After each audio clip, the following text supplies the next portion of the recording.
Welcome to the season podcast, episode 13, week 9 reaction show, week 10 preview. Willie, do I come into our show with too much energy? I mean, if you're an avid podcast listener, which I'm not, to be honest with you, but I do notice that a lot of podcasts I'll like tune into for even a short while, they always open them like in a really solemn way. They go like, this is the season podcast, episode 13, week 9 reaction show, week 10 preview. I can't believe how many podcasts like start off like that. It's like, dude, where's the energy? Even if you're talking about something that maybe isn't like that fun, get me excited to be there.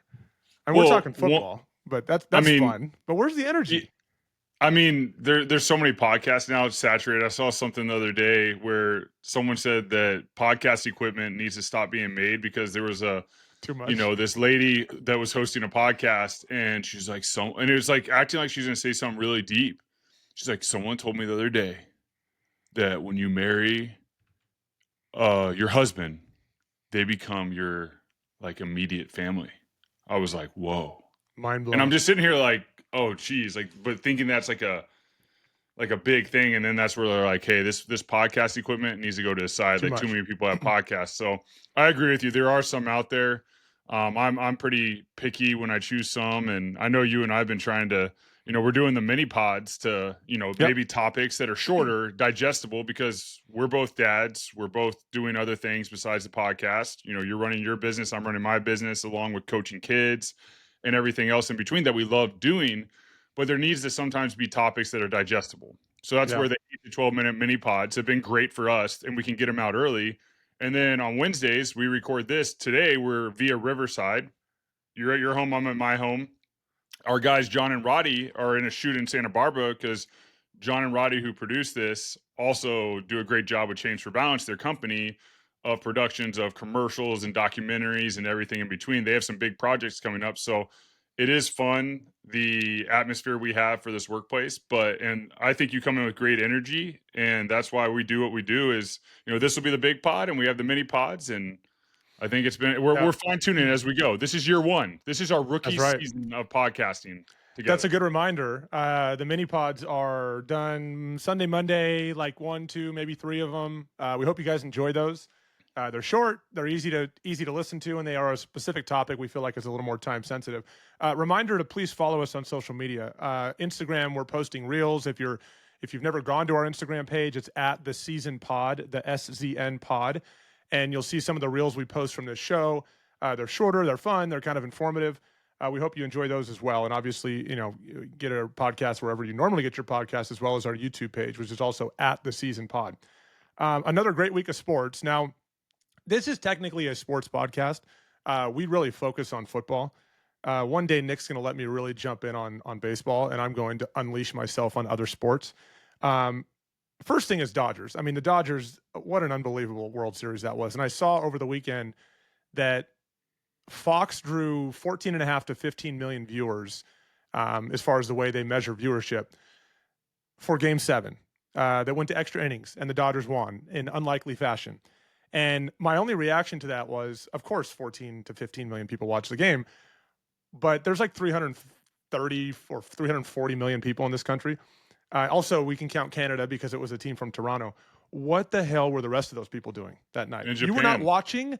Like, I was at church the next morning, and this guy was walking out. I overheard him talking to a friend, and he said, hey, man, like, how'd your team do last night? I didn't check it out because the guy was wearing a Dodger hat. He goes, how'd your team do last night? I'm like, look, dude, I'm not asking for everyone to be baseball fans. I know baseball can be painful at times. Regular season baseball, I enjoy watching it, but it can be tough. But this is like the best of the best and one of the coolest sporting moments I've seen in a long time in the Dodgers winning, even if you don't like the Dodgers. And this guy was asking the next morning how the game went. Like, do you have your head in the sand on purpose? Or how do you not watch or even know what? That was one of the most amazing games I've ever seen. Congratulations to the Dodgers. I know everyone complains they spend, and that's why they win. I disagree with that. We're not here to talk about that. I also love the Dodgers. I think it's a fantastic organization. And they win back-to-back championships. Nick, you don't even watch a lot of baseball. You got to admit, that was freaking incredible. I will say this, since I've retired, I didn't grow up watching a lot of sports. I always want to be playing them. But if watching this last series, between the Blue Jays and the Dodgers. If you weren't a baseball fan, and I was a baseball fan, I just didn't watch baseball. I grew up. We both played baseball growing up. It was one of our favorite sports. Eventually, we chose basketball and football, and then eventually football. But if you watch this last World Series, you have to be a baseball fan. It was the most amazing series I've ever witnessed. You know, the 18 inning game, the game 7 that goes into extra innings, the catch in the outfield where we're sitting there watching together with our buddies. Andy Pages. And we're supposed to be playing this ping pong tournament at the house, and we're glued to the TV, and we're like, oh my gosh, the World Series is going to end with the two guys colliding. And then there's this amazing catch by Andy Pages. Yeah. He just comes in the game. They just put him in the game, and he had been benched. He had been benched 2 games before. And in fairness, he I think he hit 1 out of 30 balls. So like I get why they benched him 100%. But for him to go out there in that situation, hats off to him. And then Rojas hitting a home run to take it to extra innings, and then Will Smith coming up and hitting a home run, and then ending with Mookie Betts on a double play. When the game was over, I couldn't believe it because it ended on the double, and you called it when they had a runner on. They walked him. And they walked him to put him on first. They walked everyone him. Was concerned. I'm like, the double play is now in play. And you said that right then. You're like, double play is now in effect. And it made me think like, hey, maybe there is something down the road. There's just so many dang baseball games. Like baseball players play more games than they practice. I would love to sit down with a baseball player and just be like, hey, what's y'all's routine on game day? Because it's very different than football. It's very different than maybe it's more like basketball. But it's definitely very different than football. Football all week, and maybe we talk about that. We'll get the listeners if they want to know what an NFL routine weekly is. We can start an episode with that. Chime in, comment. But I have to think it's very different. I mean, they go to the ballpark early, batting practice, fielding practice, warming up. I mean, for us as football players, it's like Monday through Saturdays, like all the preparation for one huge game. And then you do it all again. Whereas baseball, it's like it seems like you play like every other day or every day. And baseball, the frustration with the regular season. I mean, I watched the majority of Dodger games this year, and the Dodgers were a very frustrating team this year. They won their division, but they underperformed for much of the year. A lot of guys were hurt too. Like Blake Snell was hurt a lot of the year, and he was a total stud in the playoffs. The regular season matters because in the end, like being able to not have to play in the wild card and making the playoffs and all that, like it's thin. The margins are thin. You gotta show up, but. What I appreciate in that World Series is guys at the top of the game on both teams, right? Not just for the Dodgers, obvious big name players, but for Toronto, like Vlad Guerrero Jr. and a Bo Bichette and these guys that are just incredible baseball players, like just competing. Like the margins are so thin on mistakes that can be made. I mean, you saw that play where Miguel Rojas threw home to get the force out at home, and Will Smith pulls his foot, but then his foot goes back on the base, and there's literally an inch or less between him and the runner's foot. And that's the difference in the game. And just seeing these guys like desperately trying to make a play, especially given how talented these guys are, and competing against one another, and every little centimeter ends up contributing to how this thing finishes off. It was just an incredible display of competitiveness on both sides.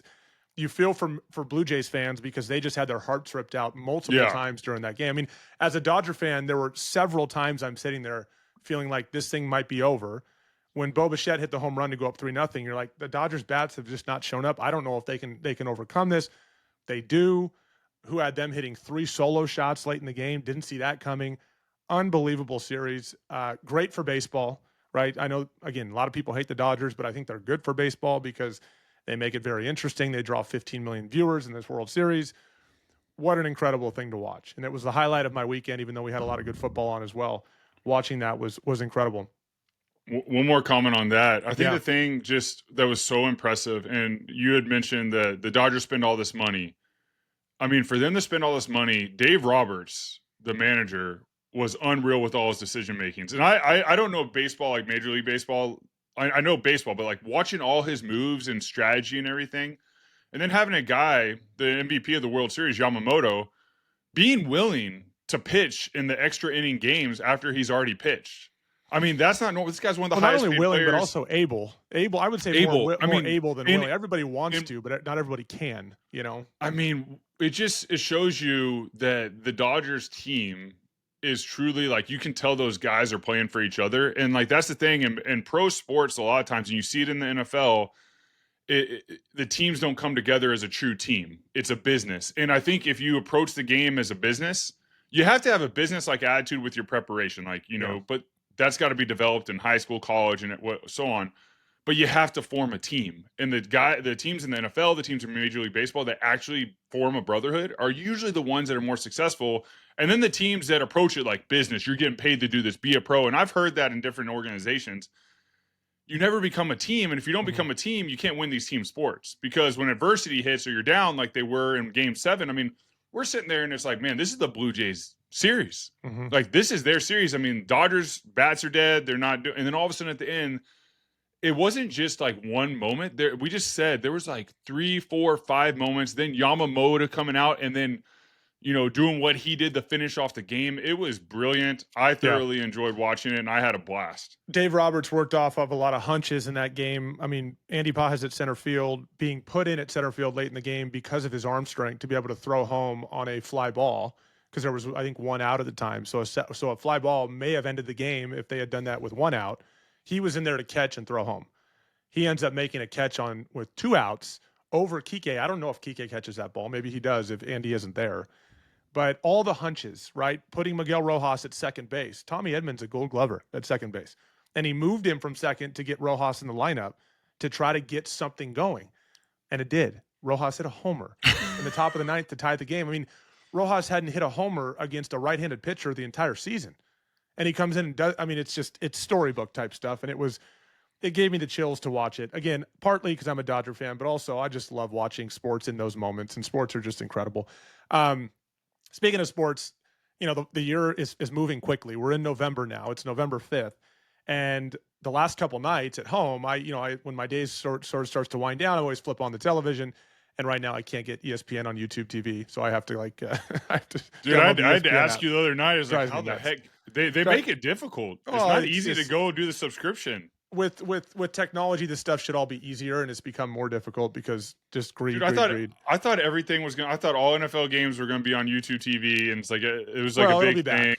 Yeah, it'll be back. But it's like, holy smokes, come on. So guys. Last night I'm flipping around and I realize, oh my gosh, and I know the NBA has started, but we're in full swing on college basketball, and I am a huge college basketball fan, but I am not ready to dive into college basketball yet. College basketball is a whole nother beast to me.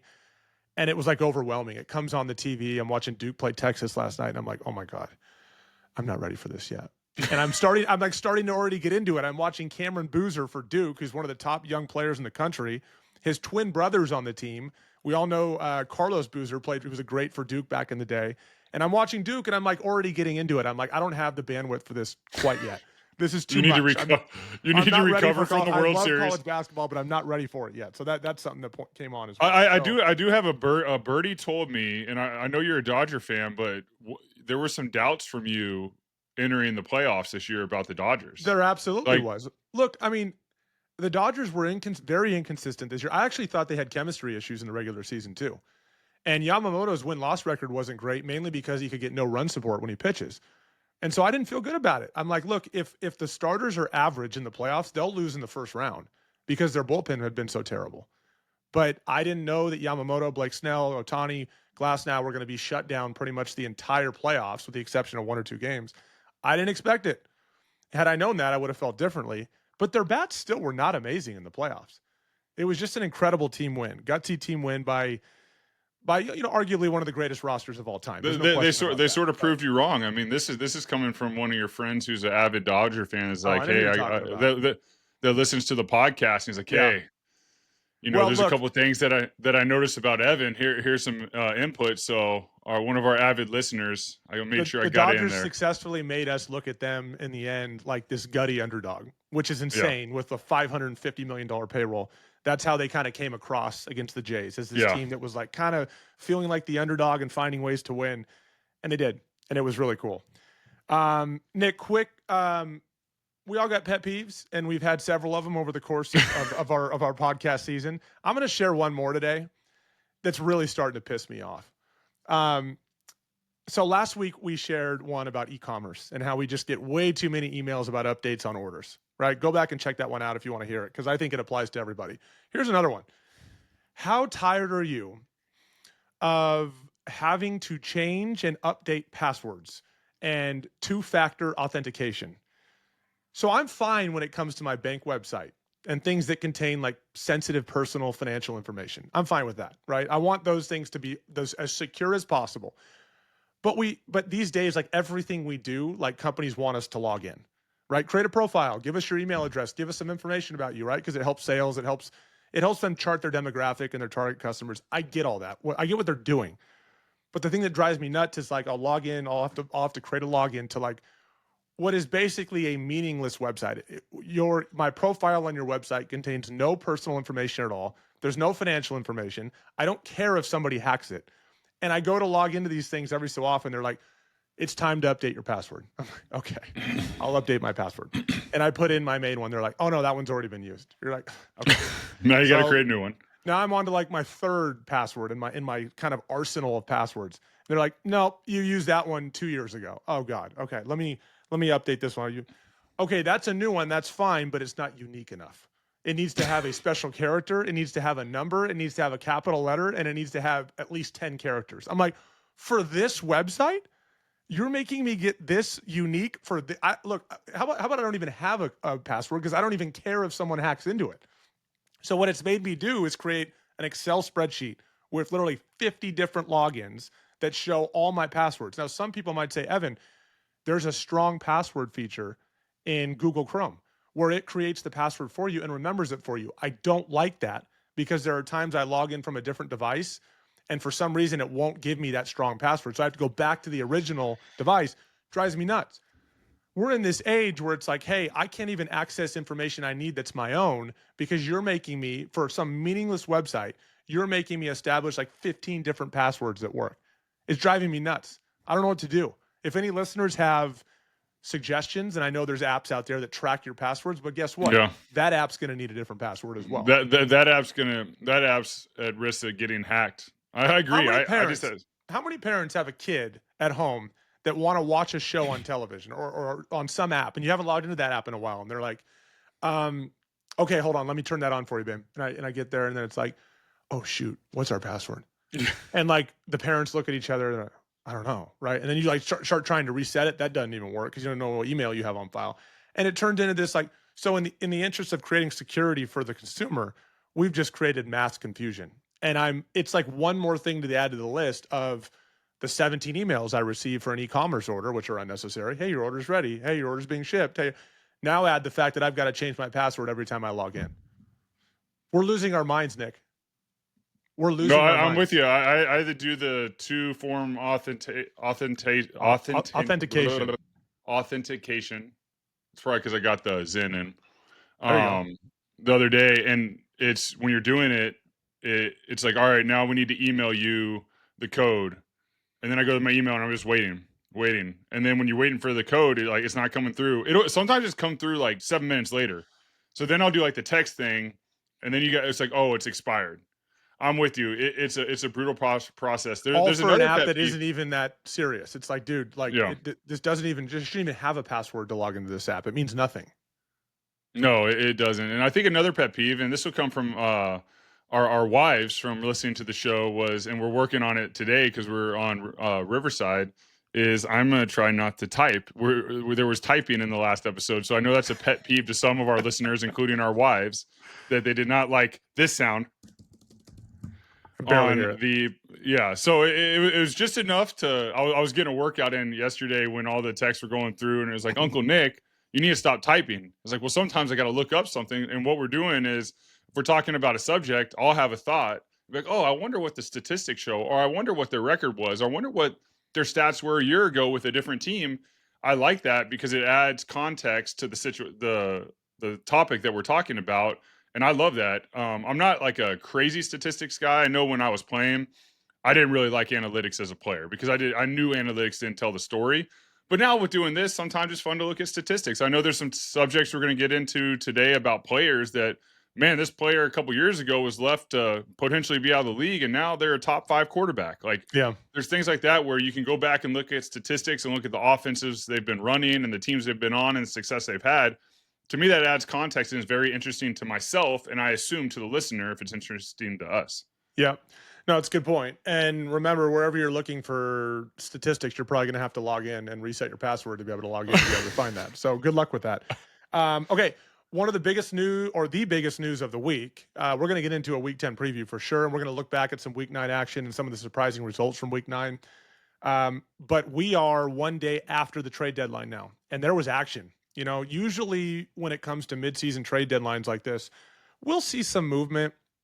Rarely do we see blockbuster trades, and rarely do we see compensation in the form of like first round picks. We don't see that very often.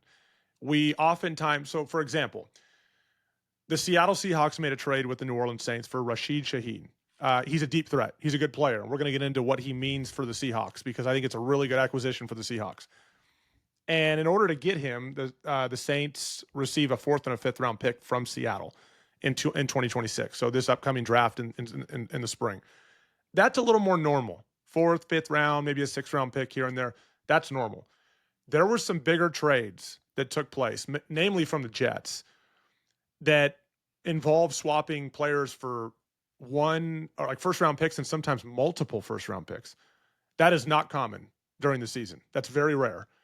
And what's unfortunate for us is all of our listeners know that Nick and I wagered a bet on the Jets to go winless. And the very next game that week, the Jets win, right? They end up beating Cincinnati on the road and coming back from like a 2-score deficit in the 4th quarter to win. And it's almost like the Jets heard that and said, you know what we're going to do? We're going to win a game this week just to screw the season podcast. So we don't have to be one of their sponsors, the winless Jets being a sponsor of the season podcast, that de facto sponsor. And then the Jets decide to tank. So we placed that bet about a week too late because the Jets suck. And now they suck even more, but now it's on purpose, right? Because they are in clear tank mode while they try to build for the future. And what the Jets have done, if you haven't seen it, is 2 big things. They have traded away Sauce Gardner, their ace at corner. He is a lockdown corner on the outside. Doesn't have a lot of interceptions. Nick, you made a great point. Sauce Gardner he doesn't have any interceptions this year and has 2 interceptions in 2022, 0 in 2023, and 1 in 2024, and 0 this year. So his last interception was December of last year, and before that, he didn't have a pick since 2022. The reason for that is because teams generally don't throw his way. That's generally why that's happening. But Jets decide to move on from Sauce Gardner because of the compensation they could get from him. He goes to the Colts in exchange for 2 first-round picks and wide receiver Adonai Mitchell. So Sauce Gardner to the Colts for 2 first-round picks and wide receiver Adonai Mitchell. Sauce Gardner, just a reminder, signed a 4-year, $120 million extension this past July. So he's fresh off a new deal. And there's going to be some dead money that the Jets are going to have to absorb by trading him this year.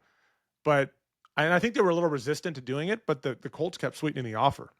I mean, that's a sweet offer. Yeah. I mean, that's something you can't turn down. That's one the Jets did. The other is Quinnen Williams going to the Cowboys. So their stud defensive tackle, Jerry Jones, after the Monday night game, hinted that there was a trade in the works that was going to surprise us. I said, okay, what do you got, Jerry?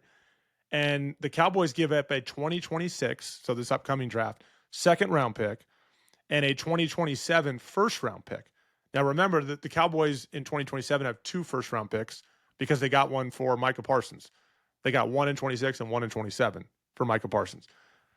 So they gave one of those away along with a 2nd rounder this year and one of their defensive tackles in order to get Quinnen Williams. Remember, Quinnen Williams is a 3-time Pro Bowler, and he's been an All-Pro.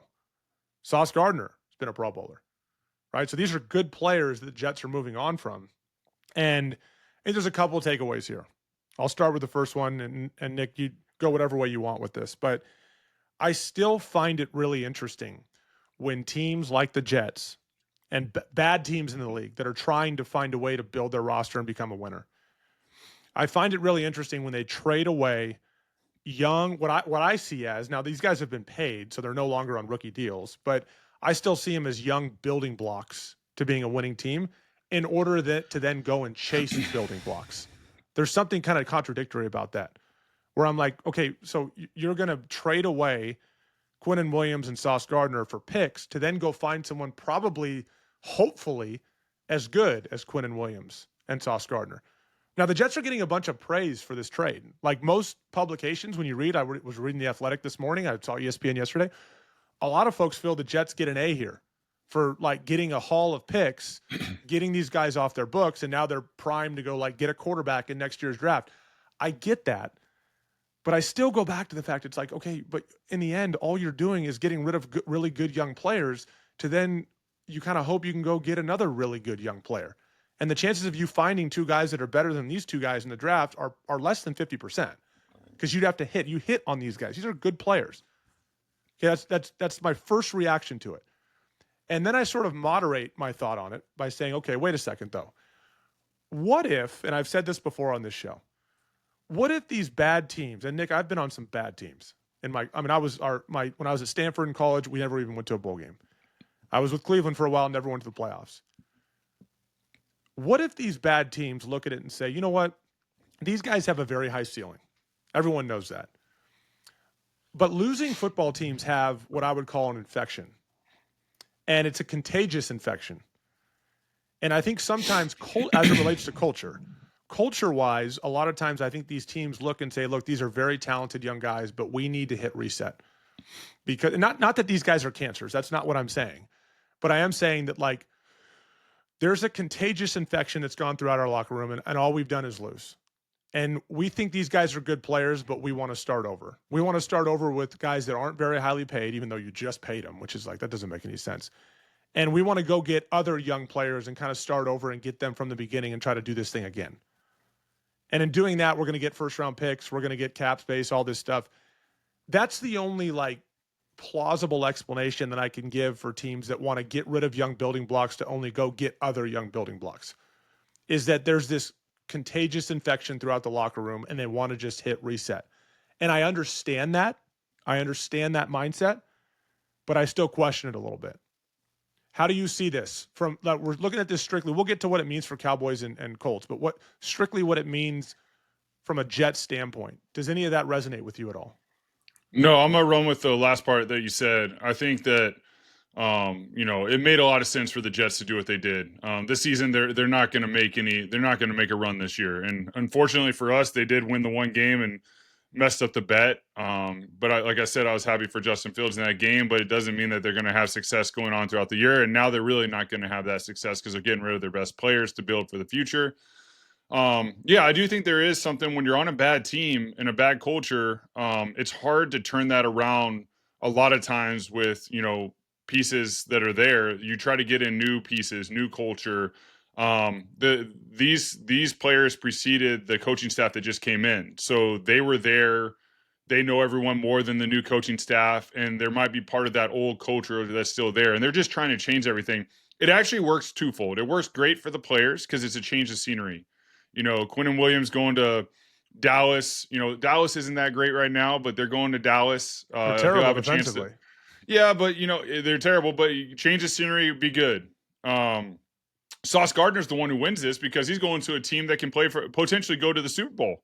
I mean, they're having a great year, and the winning culture he's never been a part of the winning culture, so this will be new to him, and I think he'll thrive in it. And then the Jets are building for the future with draft picks that they can choose. This new regime can choose for themselves and bring in, the culture that Aaron Glenn wants. These new players that their first head coach in the NFL is Aaron Glenn, and he can help build the team. It actually puts the Jets, in my opinion, this philosophy and this strategy puts them in a position to be successful in the years going forward, just not this year. And then also for the players that were traded away, I think it's really good for them. I do think when you're in that tough culture, and these guys had just been paid, so that's awesome. They're protected. Now they get a chance to go see a different scenery and see a different way things are ran. It's like Daniel Jones. He went to Minnesota last year, and then he was in Indianapolis. Obviously he's in Indianapolis. He's having a great season, but he did a sit-down interview. And it was really telling about the New York Giants coaching staff. And he was talking about when he went to Minnesota, it was his first time in the NFL where he saw the coaches and the detail and their work ethic and how dialed in they were with the game plan. He didn't mean to say what he was saying, but he was in a way saying, man, in New York, this was not what I saw. This was not what I was used to. And it was really great for him to see that in Minnesota. And now he's in Indianapolis, where they do much of what Minnesota did with the attention to detail. Because I know Shane Steichen, and he's really detailed. And that's why they're having that great success. They're well coached. And that was our whole thought, even like with the Jackson Dart situation, not to, move away from the topic, is Jackson Dart's a great player, but this coaching staff, not only from a previous quarterback, said they don't have a lot of detail, but from what we've seen in their tenure, they haven't had a lot of success. So Jackson Dart and the Giants won't have that success going on as a coaching staff, and that's where we like Jackson Dart. We think he's good, but this coaching staff, and they're showing. I know that's one of the topics you're going into, but it's one of those things that all this is like a snowball effect. Everything going on in the NFL, the trades, it's good for the players. Like example being Daniel Jones going to the Colts. You know, all these things that the Jets just did and the Cowboys is good for both sides, and it'll be interesting to see what happens in the future. Yeah, I think it's a good point. I mean, the Cowboys obviously feel like they can get more out of Quinnen Williams, which is very possible. When teams are, when guys are on losing teams, you kind of get like if you're getting a 7.5 out of 10 effort, and you get him in a new scenery, and he's like, now you're getting 10 out of 10. Like Quinnen Williams is an elite defensive tackle. I heard someone say yesterday, well, guess what? Because they're comparing them, they're saying this really stems from the Micah trade. It started with the Micah trade because that's where the Cowboys got the assets to do this. Guess what? Quinnen Williams only has 1 sack this year. Well, hey, dude, guess what? So does Jalen Carter. Defensive tackles are different, right? You're not looking at a defensive tackle to get you 12 sacks this year, but they can change the game in ways that don't show up on the stat sheet. And Quinnen Williams, I think if I'm the Cowboys, I love bringing Quinnen Williams in because I've said this many times. I think the most important position on the field, other than quarterback, is a really good defensive tackle. Those guys can ruin games for you, right? You have to double team them. They can beat double teams. They can stop the run. They can also collapse the pocket. They're brutal. And I think edge rushers get a lot of attention, and they should because they end up getting those sacks. But at the end of the day, these really dominant defensive tackles change games. And Quinnen Williams is one of those guys. Well, Dallas and Jerry Jones has said this. They want to stop the run. They've been struggling stopping the run. You got to be able to stop the run, force the other team to throw the ball. And then at the same time, edge rushers get a lot of sacks, but the big reason is the defensive tackles up front are collapsing the pocket from within to where the quarterback has nowhere to go. So he tries to get out of the pocket, but the DN's right there waiting for him. So they get the sack. But a big reason they got the sack is because the defensive linemen are the reason that the quarterback had to get out of there. Right. Now, the defensive linemen aren't getting those sacks because the quarterback's trying to get out of the pocket, but it all works together. I think it was actually smart. I mean, it goes back to your documentary about the Cowboys and the Herschel Walker trade, and Jerry Jones has been there where everyone was saying, and Micah Parsons is that talent. He is a very talented, he's one of the most talented defensive ends in football. But Jerry Jones had a plan. He knew that going into before the trade deadline, we're gonna make a decision. We're gonna help our run defense. We're gonna see where we're at this point in the season. So it's all coming to fruition. And like you said, they had the capital to do it because of the Micah Parsons trade. And just a summary, we referenced the Micah Parsons trade. Just a summary of what's happened because time will tell whether that trade made sense. We said that from the beginning. We said, "Oh, give this time." The Cowboys didn't want to pay him $47 million a year, and no one blames them for that. So where is this netted out now? The Cowboys gave up Micah and a second-round pick. That's what they gave away. And this is what now they've gotten in return. Quinnen Williams, Kenny Clark, that's who they got originally, and a first-round pick still because they got 2 first-round picks for Micah. They just gave one of them away. So they still net out with 1 first-round pick. And by the way, the other thing that probably doesn't get talked about as much, and cap space, is what they have. They don't have $47 million per year on average. I'm saying that because that's what Micah got in Green Bay. They don't have $47 million per year on average tied up in Micah Parsons. And they've added 2 really good defensive tackles. One of them is going to be a Pro Bowler, I think a few more times, in Quinnen Williams. Young enough. Manageable salary, and difference makers up front. So it remains to be seen where this goes. The Jets clearly are thinking, hey, you know what? Let's shed these assets. Let's go young on defense. Let's use these assets to get a high pick in the draft next year and go get a quarterback that we really like. Possibly from Fernando Mendoza from Indiana, who's getting all the attention right now. And then they'll go out and likely buy the rest of the offense. They'll go buy a good center. They'll go buy maybe a good tight end. They'll go buy those guys in free agency to fill gaps on offense. That's the strategy of the Jets right now. A cheap young defense, a really good quarterback they hope they can find in next year's draft. They hope. And then they'll buy key pieces on offense to try to see if they can get this thing going. Because, look, building a team around your defense, it's great. But in this league, you got to be able to score. And right now, the Jets can't do that. They're looking for those answers. So we'll see where it plays out. I mean, I think, if you're the Colts, too, this is what I love. So in our mini pod this week, we talked about the Eagles and being a team that is in pretty good shape. They're going to win their division. And the Eagles are going to compete for a Super Bowl. They're a title contender. And they're looking to get better at the trade deadline. So it's some teams do things out of need. Other teams do it out of greed and say, no, we're already good. We're looking to go over the top. Yeah. And so the Eagles maybe have done that with Jalen Phillips by adding another key pass rusher. That's a position they need. And the Colts, who are 26th in the league against the pass, go, we really want a lockdown corner. Because Lou Anarumo, our defensive coordinator, we want to allow him to do some cool things by having a lockdown corner on the outside. That's what Sauce Gardner is. They gave up 2 first-round picks for Sauce Gardner. And so I do appreciate teams that are really good saying there's a couple more pieces we need to really put us over the top. Now, the Colts had other issues this week against the Steelers, but they're 26th against the pass, and they go get a guy who's considered lockdown and give up 2 first-round picks to do it. Colts and Eagles are 2 teams in really good shape that said, let's be greedy, let's get more, and they were willing to make a move at the trade deadline.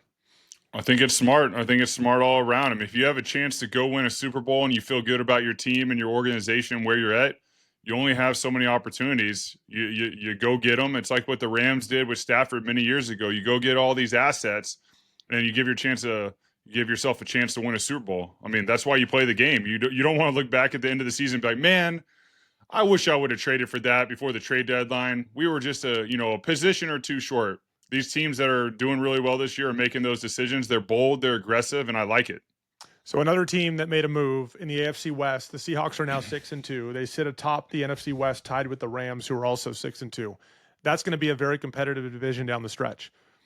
I don't think you can find a quarterback that's playing better this year so far than Sam Darnold. Right? I'm not saying he's the best, but as far as how he's playing, you're hard-pressed to find someone that's playing better than he is. So right now, he's number 6 in MVP odds. He's the number 1 overall quarterback as far as rating on PFF, Pro Football Focus, that rates the play of quarterbacks in a number of different categories. He's number 1 across the board. He also leads the league in yards per attempt down the field, like air yards per attempt down the field. So it's an incredibly efficient offense under Sam Darnold. This is Seattle we're talking about. And Sam Darnold, not only is he efficient, but he's also taking shots down the field.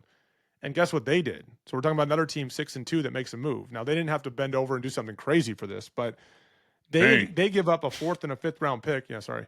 They give up a 4th and a 5th round pick for Rashid Shaheed. Rashid Shaheed had been down for the Saints. I would say a relatively unknown player to a lot of fans. Super talented, but he was an undrafted free agent out of Weber State. He wears number 22. So when you watch the Saints, sometimes you're like, is that a running back split out there catching the football? No, he's a deep threat at wide receiver. He's an over-the-top kind of guy. He's actually a guy I thought the Bills might go after. And I don't know if they did, but it doesn't matter. They didn't get him. Seattle gets him. Jackson Smith-Njigba for Seattle appears to be a guy that is basically unstoppable. Like Jackson Smith-Njigba's become a fantastic player in the NFL. It's one of the reasons that like Seattle's fine not having Seattle has been fine letting go of some receivers from last year is because they saw what JSN's able to do in practice. He's become a star. So they add Rashid Shaheed, who is a deep threat. He has multiple, like many touchdowns over the course of his career, over 50 yards. And Seattle has proven they will take shots. Sam Darnold's been fantastic. And this takes even more pressure off of Jackson Smith-Njigba. And Seattle's a contender. And they go make this move as well. So they're another team that said, you know what? Yeah, like some teams have need. We're going to be greedy and we're going to go get somebody else. And Rashid Shaheed might fill that void for them. I love it, dude. I think it's a great decision. Sam Darnold's playing.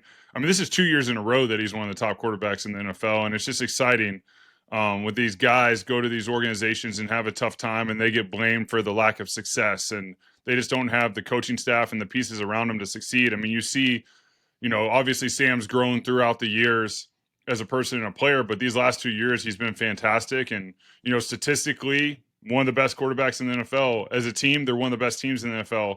And the reason you go get a receiver like this that can take the top off is it stretches out the secondary. Safeties can't come down in the box as much. They can't support the run. Gives you more room with the intermediate passing game because the defense has to be aware of the speed. A lot of stop routes, 8, 12, 14, 16, 18 comebacks, like you have more air. I remember throwing those to Deshaun Jackson. Teams were so afraid of Deshaun's speed that, hey, if I need to throw him a 14-yard little Puma route, it was going to be wide open because he would change speeds. He'd sort of glide off the line. In the last 5 yards, he'd accelerate, and they think he's doing a go, and then he put his foot down on the ground. He's wide open. So it opens up your passing game. Whereas if you don't have a deep threat, no one ever really seems open because the secondary sort of is down low. They're not afraid of going over the top. You're not throwing it down. There's sometimes that I would just throw a ball deep and just like throw it and hey, maybe it's our guy, nothing, pass interference, just to let the defense know we can throw it deep and be aware, because I needed them to get off so we got the intermediate stuff, because you're going to be throwing a lot more short and intermediate than you are taking deep shots. So I think them adding this to the offense in Seattle is a great decision for them.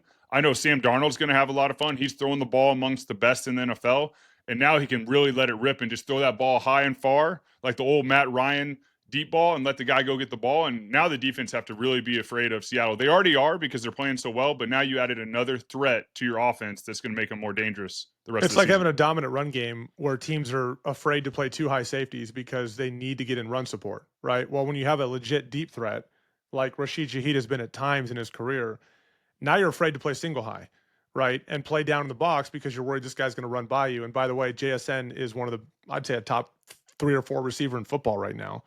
So you got to worry about him as well. So I think this is a really good addition for them.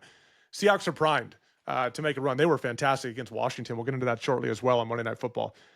So to put a bow on the trade talk, we mentioned Jalen Phillips going to Philly and Philly making a move there. Check out our mini pod on that one. We spent about 15 minutes talking about that. Jacoby Myers goes from Jacksonville to the Raiders. The Raiders get a 4th and a 6th round pick for him. He had been asked to be traded several times. I think he was very unhappy there. He finally gets that move. Travis Hunter's out. He's hurt. So they'll pair him with the other receivers they have there and try to get a pop in Jacksonville. So there was activity. Some other trades took place as well that we're not going to talk about, but there was activity leading up to the trade deadline. And it was one of the more noteworthy trade deadlines we've seen in a while, especially with first round picks being exchanged. And the Jets were a big reason for that. Did the Cowboys get better? Did the Colts get better? Or are the Jets better off in the long run? We'll see. But I think it's always a fascinating thing to talk about that. Okay, Willie, week 9 brought about some wild results, right, over the course of the week. Again, every time you think you got it figured out, the NFL is going to throw you some curveballs. So I want to start with the Colts. They lose 27-20 to the Steelers. Now, we wondered when the Colts, and I'm not going to jump off. I'm not ready to bail on the Colts by any means. I know they lost this game, and the final score is closer than the game actually was. Daniel Jones was far from perfect. He had 3 interceptions. They had 3 fumbles as a team. They turned it over 6 times. That was the story of the game. They outgained Pitt. I mean, Pitt was not great offensively by any means, and they outgained Pitt by 143 yards. They just couldn't stop turning the ball over. And they got themselves in a tough spot. They also built themselves such a hole that they could not feed Jonathan Taylor as much as they're accustomed to doing. This team generally, remember, they had a massive point differential heading into the year. They also score 33 points a game. They're used to playing from ahead. So then they can turn around, hand the ball to Jonathan Taylor, and everything's great. Well, they found themselves in a hole. So because of that, Daniel Jones had to throw it 50 times. Yeah. And if there's one thing, there's not many, but if there's one thing that Pittsburgh's defense does like sort of well, it's with their pass rushers and Watt getting after the passer. Like that's what they've built their defense to do, is get after the passer. So if Pittsburgh does build a lead, as bad as their defense is, that's one area where like, okay, this is where we want to be, right? Now we can let our pass rushers get after it and try to make things happen. And for Daniel Jones, that worked. He had a rough game. First bad game of the year, really, when you think about it. And 6 turnovers kills you. But, the other thing to look at this, too, is Pittsburgh still does not run the ball well. They had 1.6 yards a carry. Their defense, I know in this game, that did some things and took it away, but I still don't feel great about their defense. I think Pittsburgh only goes as far as Aaron Rodgers can take them because their run game is not great. Their defense isn't great. Aaron has to be stellar down the stretch for them to be good. But the surprising thing was the Colts weren't more competitive, and they had a lot of mistakes over the course of the game. I would imagine this is an outlier for them. I do think this is a really good football team. It was just a rough game for the Colts. No, I agree with you. I think this is an outlier. Every great team has a game or two throughout the course of an NFL season where it's a dud. You just get beat, and it usually stems from penalties and turnovers. And this was it for the Indianapolis Colts. This is definitely an outlier. They're a great team. They'll bounce back from this. And I agree with you with the Pittsburgh Steelers.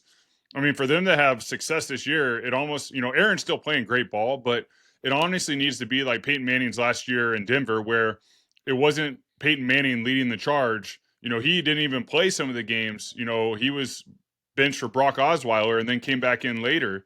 Aaron Rodgers is going to need everyone on the Pittsburgh Steelers to play well. The defense, the run game, special teams, everyone's going to have to play really, really well. Aaron's just not at that stage of his career where he can, and he couldn't even do it in Green Bay. They were so successful in Green Bay, but he won 1 Super Bowl, which is amazing. Like, that's unreal. But his talent was that of someone who should have won more Super Bowls. So for the Pittsburgh Steelers to have a chance, they're going to have to figure out their defense and their rush game. Like they have to, or they're not going to succeed down the stretch. Indianapolis Colts, honestly, it's really good to have a wake-up call. With this organization, they've had so much success this year. Honestly, getting punched in the face, if you've got the right people in the building and the right coaching staff and right quarterback, is a good thing because, man, you sort of get off your high pedestal feeling really good and unstoppable, and you're like, man, like, dang, the NFL just got me. You go back to work and you're even more hungry that week. They just got some new pieces with Sauce Gardner. They're going to be just fine. That's the NFL. Each week is very different. This was, it's surprising and not surprising. I've been waiting for the Indianapolis Colts to have a dud game. They had their dud game. Now they can learn from it, move forward, and have the success they've been having throughout the season. Yeah, again, like from the Colts standpoint, I'm not ready to jump off it yet. This was their game where they kind of fell on their face, turn it over a bunch. Pitt did not dominate them in other areas. They took the ball away a bunch, and good for Pitt though. And we're going to get into division races shortly because it's what's going on in the AFC North is very intriguing between Pittsburgh and Baltimore. Baltimore, obviously, from a win-loss standpoint, is far behind, but they're going to surge. We went over their schedule. There's going to be some momentum. There's going to be some movement. A lot of people still feel like Baltimore is going to win this division, even though Pittsburgh sits in a good spot right now. Okay, another big one. So the Packers at Lambeau lose at home to Carolina, 16-13. The Packers were a double-digit favorite in this game. They're a 14-point favorite. Probably the worst loss as a 14-point favorite at home. I would say at least one of, but maybe the worst loss of the Matt LaFleur era. And on the one hand, I want to give Carolina credit because they're now 5-4. And this is their fourth consecutive win when Bryce Young starts, even though Bryce Young was not stellar by any means. He had like 100 yards passing. It didn't even do a whole lot. This came down to the running game for Carolina, which surprisingly ate up the Packers' rushing defense. Packers' rush defense is top 5 in the league. And Carolina with Rico Dowdle comes to town and just runs right through them, which was I did not anticipate that one coming. But even though Carolina's 5-4 and maybe in a position to like start making some noise, this for me was more about the Packers because to lose 16-13 at home and only score one touchdown. Yeah. This was my only takeaway, Nick, because there's a million different ways to go with this. And I spent last week talking about how I think Jordan Love has arrived. He's a 70% passer on the season, just over 2,000 yards, 13 touchdowns, 3 interceptions. He's having a good year. I think the Packers have an identity problem offensively. I don't think that Matt LaFleur is 100% sure what he wants this offense to be and how to pivot in games when things don't go his way. And here's the reason I say that. They obviously want to run the football. And I don't blame him for that. Josh Jacobs is a good football player. He's got 534 yards on the season, 10 touchdowns. He's under 4 yards a carry, 3.8. But the Packers are 5th in the league at rushing attempts. Okay, they feed him. They want to run the ball. They play with a lead sometimes. But they're 24th in the league at yards per carry. Now, you might say, well, Evan, that's how statistics work, right? A lot of carries, your yards per carry are generally going to go down because, the denominator is much bigger. Like the amount of times you're running the ball is bigger. So when you calculate the average, it's going to go down. But I still I think it's more than that. I think this team really wants to run the football and can be a little inconsistent doing it and doesn't always pivot well off of it. And I think they believe they have a really good quarterback and they have some good players at wide receiver. It's a bummer they lost Tucker Kraft to an ACL this year. That's a huge loss for them. Yeah. But they have playmakers on the outside. They have a quarterback they believe in that they think is like the guy in Green Bay. I think he's proven that so far. But to me, it feels like an identity crisis because why? And you might say, well, it's an overreaction. I disagree because look, this is a team that's really, really good that might even be a contender for a title. And they have lost to Carolina. They have lost to Cleveland and they have tied Dallas. Those are bad results based on the way this season has gone so far. It's underperforming in key moments. And I think the reason is with a defense that's pretty stacked. I feel fine about I know their defense allowed a lot of rushing yards in this game. Rico Dowdle went 130 and 2 touchdowns. And the Packers defense is number 3 in the NFL at rushing. This allowed Carolina to control the tempo. So I don't want to give Green Bay's defense a total pass, but they also only allowed 16 points. So I'm fine with where their defense is at. But offensively, to score 13 at home against Carolina is inexcusable. Carolina defense held Green Bay to 1 for 5 in the red zone. Right. They pretty much held Green Bay's offense in check the whole game, and I think largely it comes down to them having a identity crisis on offense, and they have to figure this out because Matt LaFleur is an offensive guy. I think it's also a leadership thing. Sometimes the losses, Carolina, Cleveland, tie to Dallas. That's a leadership thing. Those are games that you're probably not. I mean, the Dallas game they should have been up for, but Carolina and Cleveland, not great teams, hard to get up for those games. That's where leadership steps in as a player and a coach. I mean, Doug Peterson and Andy Reid, when I played for them, we would always talk about faceless opponents. Not worrying about who you're playing, not really looking at the helmet, just playing the game, playing our game, and just not beating ourselves. When you're on a great team, when you step on the field, the only way we lose this game is we beat ourselves. How do you beat yourselves? Well, you turn over the ball and there's penalties. Those two things affect the outcome of a game. We just said that with the Indianapolis Colts. If they don't turn over the ball, do they lose that game? Probably not. They don't lose. Even if they have a dud offensively, if they're not turning over the ball, they're probably going to win that game. 6 times. Yeah, 6 times. You're going to lose that game almost every single time. And if you win that game, it's an anomaly. So I think within the Packers locker room, and I'm not in that locker room, I have no clue. Those games, every game, somehow, stop focusing on the team and what their record is, because the NFL, you can get beat by anyone any day, any week if you're not up for it. Go out there and execute your plays, and don't worry about if you're playing the best team in the NFL, if you're playing, the Philadelphia Eagles, or you're playing the Cleveland Browns. Treat them the same. Give them both the respect. You're both stepping on the field and playing against them. Do you think they played down to their competition? I mean, the statistics show that. I mean, yeah. to have I agree with you. I'm just trying to clarify what you're saying. And honestly, play up to their competition, then they play down to their competition. Right? And that's a dangerous world to live in. Yeah, really to have success down the stretch, the best teams don't worry about that. They just go out there and they execute their offense day in and day out. They don't worry about it. They don't think about it.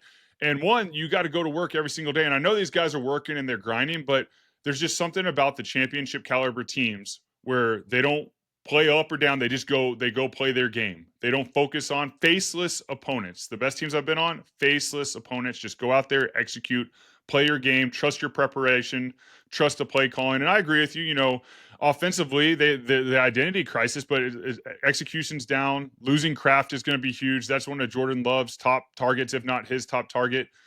This is something that they have to get better at. And that's what championship teams do, is they go out there and they play their best game against any team. You're going to have a dud. The Colts had a dud. Right. But right here, there's examples of those 3 teams right there aren't great teams that they played. And we both agree the Packers are a really good team, but they're not showing it against lesser opponents. That's a really good point. And when you talk about leadership, it's obviously the head coach, Matt LaFleur, and then defensive coordinator Jeff Hafley as well. But I thought their defense, for the most part, has been fine. And the quarterback position. And other key players in the locker room that are responsible for making sure guys are focused and ready to play.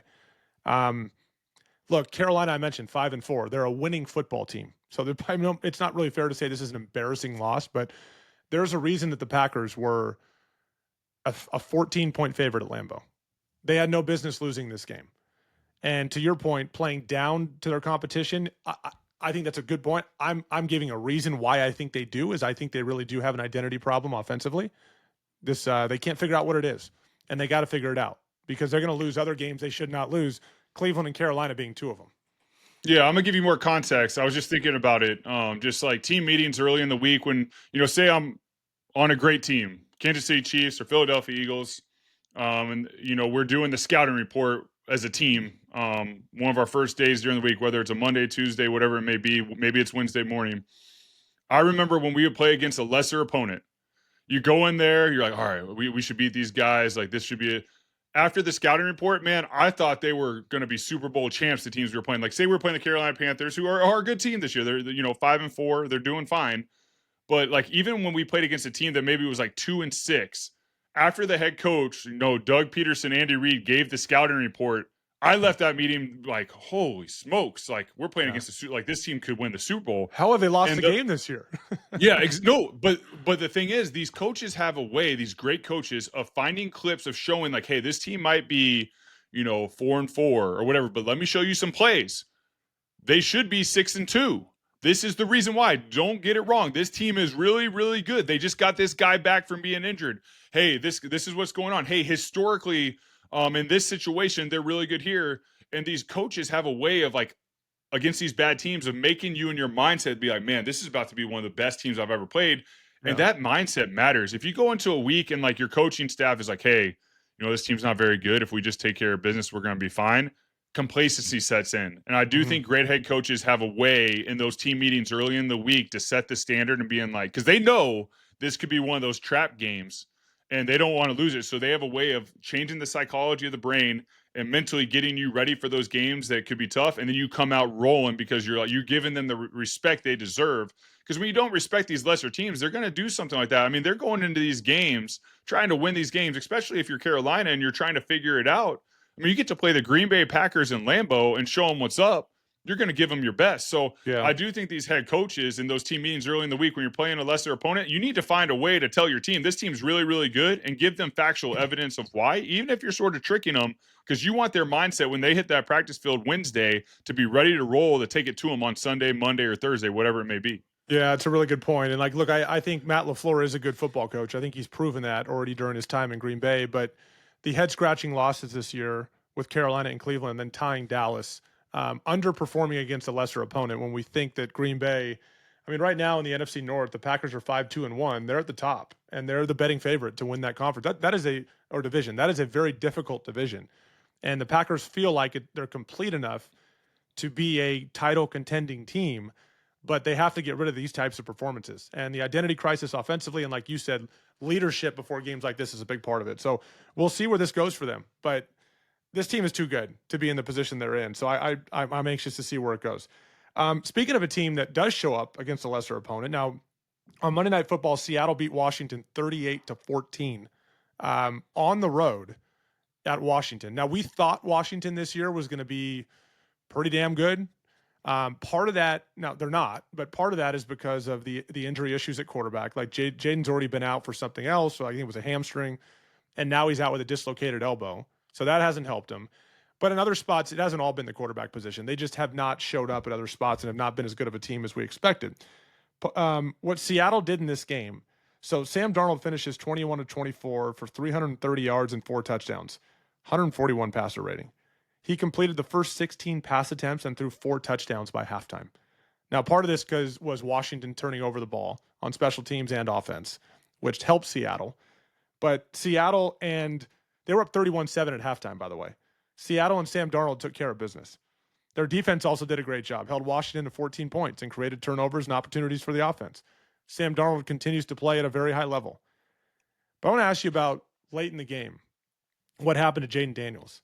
So he dislocated his elbow with just under 8 minutes left in the game when Washington was down 38-7. NFL rosters, active rosters of 53 guys, and then like 45 of them actually dress. Is that still the number? 45, somewhere in that range. Under 50 actually put pads on for a game, right?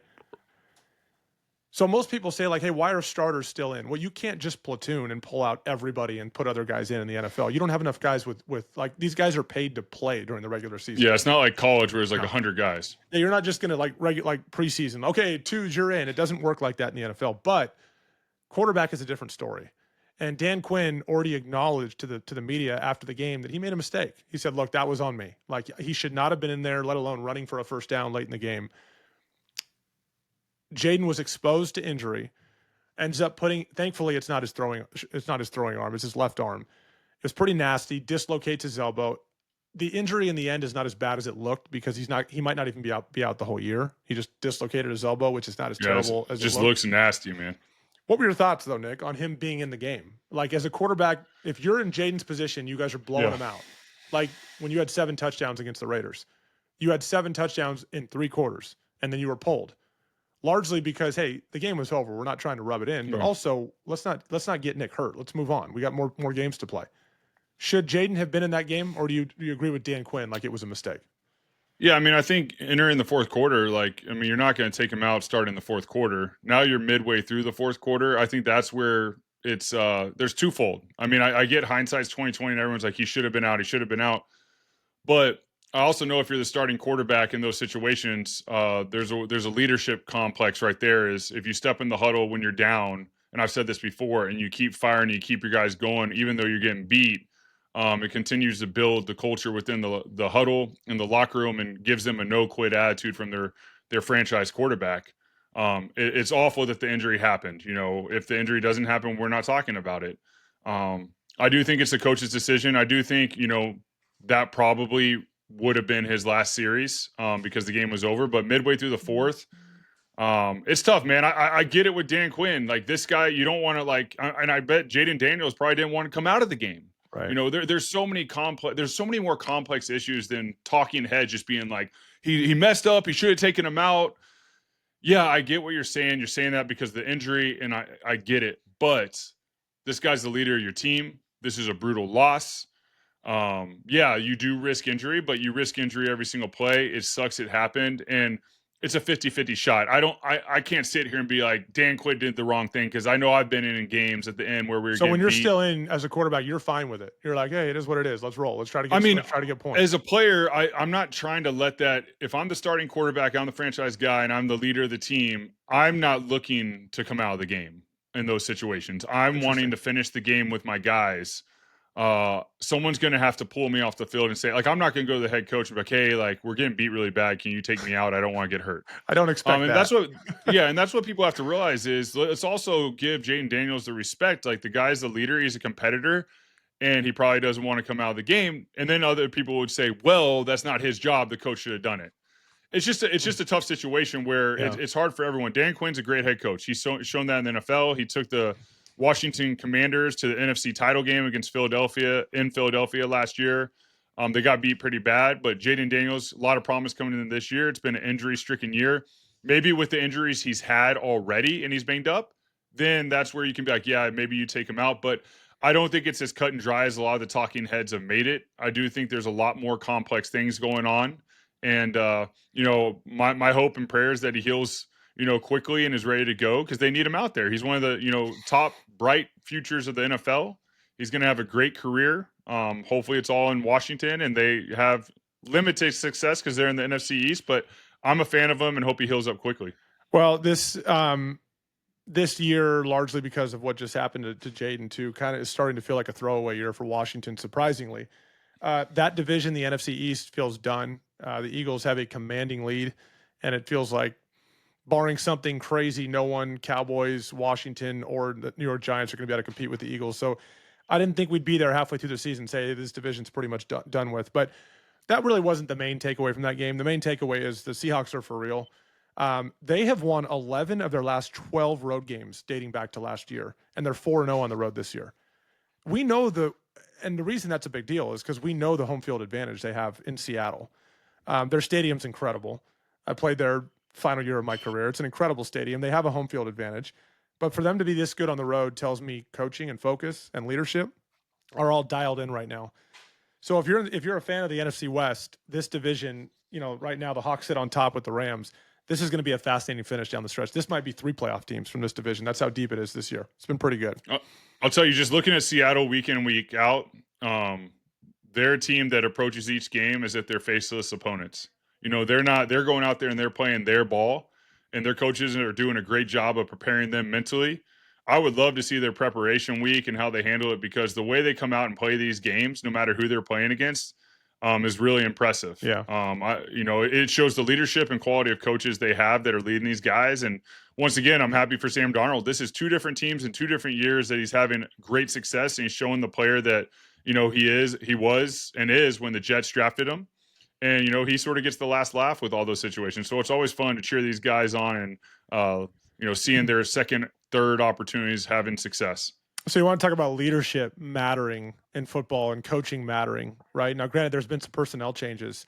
But what's going on in Chicago is interesting. Now, I'd love to fast forward 6 weeks and see where we are then, because some of this feels a little unsustainable, but nonetheless, it's happening. The Bears right now, as we stack up the NFC North, I mentioned the Packers and Lions being at the top, but guess who's really close behind at 5-3? The Bears, right? The Lions right now are 5-3. Excuse me, they're tied with the Lions. They're both 5-3. Did we think the Bears would be in this position? I don't know that I can say that, but if you go back to one of our earlier mini pods before the season, we talked about the Bears making a move this year, simply because of a change of head coach who we thought was going to be really good. Caleb Williams going into his second year, a transforming offensive line, and a lot of playmakers on offense. Now, the Bears go to Cincy this past week, and win 47-42 in probably the craziest game of the year. And I don't think anything's going to be crazier Now, it was ugly at times. Like, the Bears gave up a touchdown on the opening kickoff, and they gave up an onside kick. Like, onside kicks, like, no one even does them anymore. You have to announce them. Yeah, so you don't have likelihood. you don't have a surprise onside anymore. I mean, I would say pointless. I don't know what the actual number is, but when they line up for it, it feels like less than 1%. You're like, there's no chance they get this ball. Yeah. Right? There's no surprises, nothing. The Bengals scored 15 points in the final 3 minutes of the game. The Bears, on the other hand, had 576 total yards. The Bengals just literally don't play defense anymore. They just decided, like, it's not worth it. Let's just try to score points and not play defense. And for the Bears, we know this is not a franchise that historically puts a bunch of yards up, but 576 is the most in a game the Bears have had since 1980. And it's the second most ever on the road in franchise history. 576 yards. They ran the ball well. DeAndre Swift didn't even play. Backup running back Kyle Monangai went for 176 yards. Now, what does that mean? That means that the transformation of the offensive line, the transformation of the attitude offensively that Ben Johnson has brought to this football team is working. And here's another key stat to prove that. Through 8 games this year, the Bears have cut their allowed sack total in half from last year. Now, some of that is Caleb Williams making quicker decisions and not taking sacks. Like, he can hang on to the ball, and so that's part of it. The other part is the whole pass protection unit, running back, offensive line, everything more dialed in. And that's a big reason why this team is 5-3. Now, the defense has been up and down. They take the ball away generally, but they're not amazing. They're kind of middle of the road in a lot of categories. Caleb still has not been amazing, but what I'm probably most impressed with is the transformation that Ben Johnson's been able to pull off from a culture standpoint. This team's 5-3 and winning games that, like, the Bears always lose. Like, every Bears fan would tell you, like, oh my God, I can think of 3 wins this year that, like, the last decade or more, we always lose those games, and that's why it's been so frustrating to be a Bears fan. Well, it seems like every week you're saying that, and when we have the notes, here we are. You're like, this is a game in the past that the Bears lose, and it's happened 3 or 4 times. So it is truly amazing. So not only are they doing the things at the line of scrimmage that matter and keep you competitive, but so this week Caleb threw for 280 and 3 touchdowns. His biggest touchdown being the one late to Colston Loveland to take the lead and win the game. They also, Nick, I don't know if you noticed, they went Philly special on us. Hey, it works great. They had a little bit of their own wrinkle on it, but Caleb Williams also had a receiving touchdown on the Philly special. And every time I hear the Philly special, I just chuckle. It's like that play now is like, it will forever be in lore because of what it means. It's tattooed on many people's bodies, and I've seen a lot of the tattoos. You've seen a lot of it, right? It's great, a lot of it, and it's wild that now that play. Who knows what that play was originally called, just for other teams, but I'm curious what the Bears had it on their game plan as. Did they put Philly special, or did they like probably do their own, Midway special, Chicago special, or do teams just call it the Philly special? I don't know.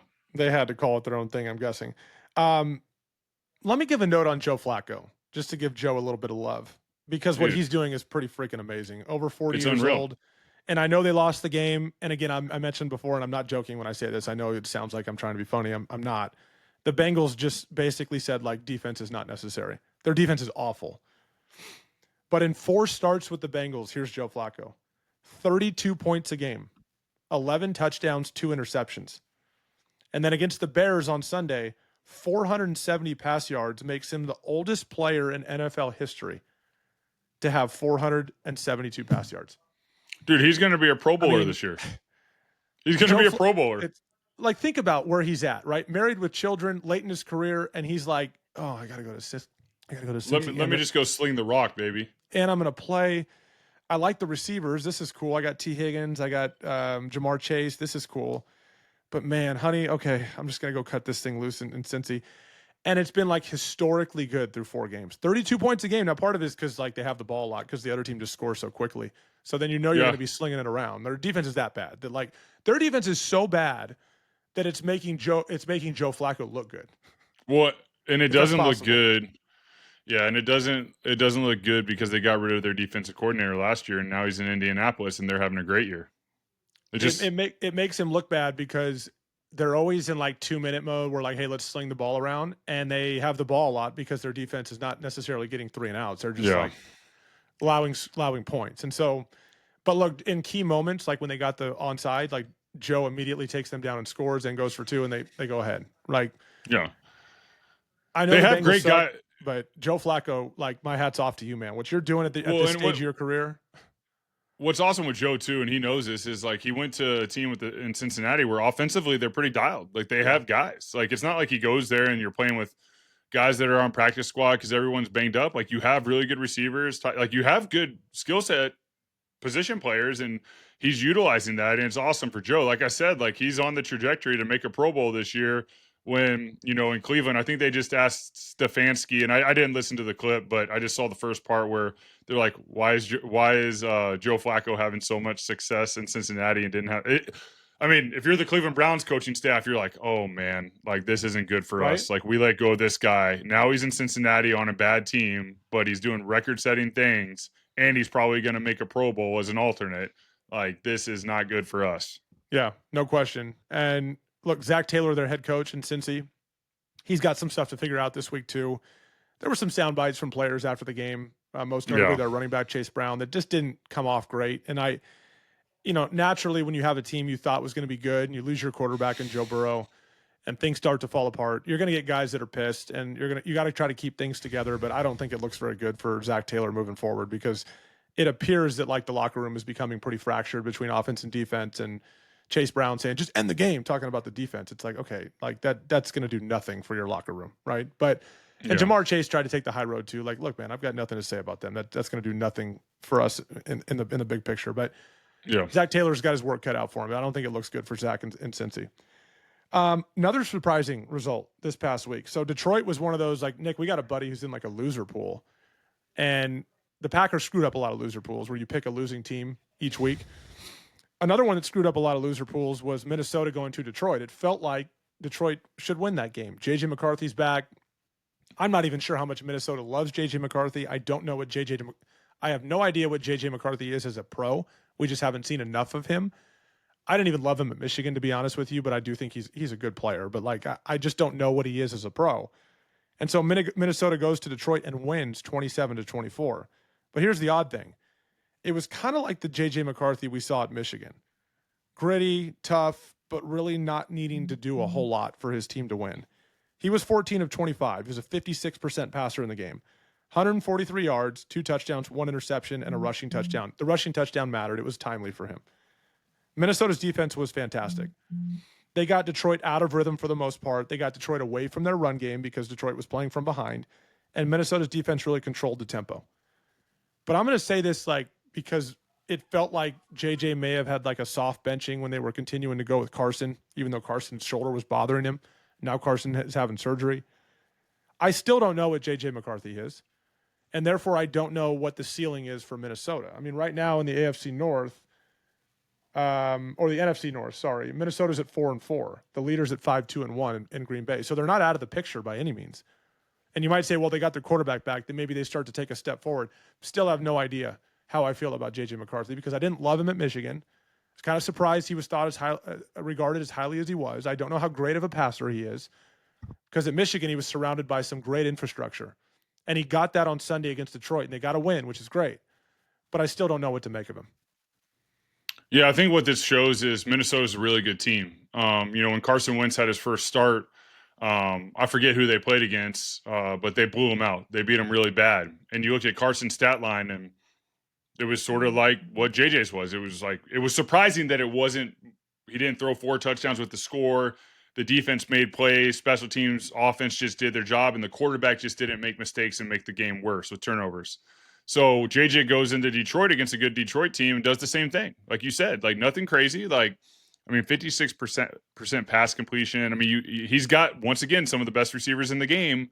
He's got tools. He's got tight ends. He's got all this stuff. So that surprises me. But I do think that if a quarterback can play that way with a great team, they're going to have success. It's just, if a quarterback goes in and he starts turning over the ball, fumbling the ball, that's what puts your team that's really good at a disadvantage. So if JJ goes out there, looks like he's got a good team in Minnesota. And the thing I like about him too, and you can see he's got this strong mentality. He had it at Michigan.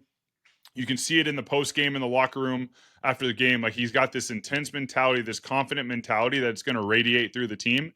And that's going to be huge as a young player in the huddle, is when you have a guy that his eyes are strong in the sense of he's confident. He gives the guys, the confidence in the huddle when he's saying the plays, when he's executing the plays. He's going to sit in there and take hits and be tough. That with a great team is going to be enough to give them a chance to have success. So, I mean, JJ's on a team where, he's on Cincinnati like Joe Flacco is, where he's got to go out there and make all these plays and all these throws. He just needs to go out there and do a good job. Don't go do anything crazy. Don't turn over the ball. Take care of it. And the team's going to be good enough to win a lot of games. And I think the quarterback play for Minnesota has shown that this year is just do your job. Just don't turn over the ball. And we're going to have a chance to win a lot of games. It's an impressive win. And I'm not going to spend much time talking about Detroit. I think Detroit's going to be fine. Detroit is built to win down the stretch. And, they're right there with the Packers as far as division leaders. And not a great game for them overall offensively. I think they got out of rhythm and got themselves in a hole, and it hurt them a little bit. But I am still very anxious to see what J.J. McCarthy becomes as we learn more about who he is, right? Obviously didn't play much at all, or didn't play at all last year, and we've only seen him in spurts this year. And to me, he's still kind of an unknown, and we'll see how it goes. Let's do a quick note on Niners-Giants. So first, the Niners. So Niners beat the Giants 34-24 at MetLife this week. And the Niners continue to be a fascinating team at 6-3 despite all the setbacks. Brock Purdy did not play. Mac Jones played at quarterback again for them. The game really was not very close for the most part. McCaffrey still had 33 touches for 173 total yards, which is almost half of San Francisco's yards on the day. He's really what they're leaning on right now, given the injuries and all the things they've had to deal with.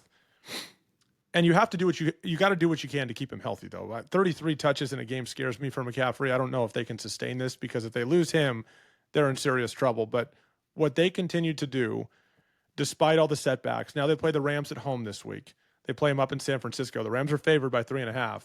That's going to be a really good matchup to see where the Niners are at, because the Rams, they're favored for a reason. Right now, they're probably a better football team. But I want to come back to the Giants real quick, Nick, unless you got something on Niners? Anything you want to add? No, I don't have anything on the Niners. I want to get to the Giants because we had made some comments earlier in the year that a lot of Giants fans jumped on. Well, look, I mean, so the Giants right now, it feels like the wheels are falling off. I mean, right now, what are we at, 2-7 now? And Dart is doing fine. Like, I'm not sitting here. We're not going to sit here and tell you. Yeah, we're not sitting here to tell you that this Dart thing is a total failure and he's like falling on his face. Like, we never thought Jackson Dart would be a failure. Right. They're 2-7. The arrow is pointing down for this team. Okay. I think Daboll's job is in question. I don't think there's any question in my mind about that. But some are saying that, like, the take we had early in the season, like, if you go to Jackson Dart, this is a mistake because the pieces are not around him for him to be successful. And you risk kind of destroying his psyche and his development if you do this route. And he had like 2 good games to start and they won. People were like, hey, this take isn't aging well. It's like, well, how about you let it age first, right? You don't know if the take is aging well until you actually let it age. Nowhere in Nick's original take on Jackson Dart was he like, this is going to be a disaster for the next 3 weeks. And that's all that matters. That's not what we're talking about. We're talking about if this team ends up 4-13, their coach is fired. By the way, this always, very rarely does it not, it always comes back around to people starting to criticize the quarterback when you keep losing football games. There's very rare occasions in the history of the NFL where you've been able to avoid that. Matt Stafford's one of them. For years, they never won in Detroit. Yet people were like, hey, man, ain't Stafford's fault. That's how good Stafford is, right? But when you're on a losing football team, let's just say 4-13, which is very possible for New York this year, it's going to be really difficult for this. Remember, I mentioned the infection earlier. And in the context of the Jets, I said losing is an infection in the locker room. It breeds bad mentalities, bad habits, finger pointing, all these things. And it's contagious. And if your team ends up being a 4-13 football team, that infection creeps inside New York's locker room and all of a sudden bad habits, bad culture starts to build. And you got to be really careful when you put your rookie quarterback as the starter of that. And that's what we were talking about several weeks ago. So in my mind, even though Jackson Dart has done some really good things and shown, and we never doubted his talent, even though he's done some good things and shown that, like, okay, he's probably more effective than Russell Wilson, I still think the original point here is very much at play. And we ask you to please let this take age over time. Because ultimately, I think this ends up exactly where Nick was trying to say it would end up. And that is with a coach who's on his way out, a culture that is fractured, and an organization that really isn't sure where to go. And you have this talented young quarterback that's caught in the middle of it, and it might hurt him in the end. What do you think?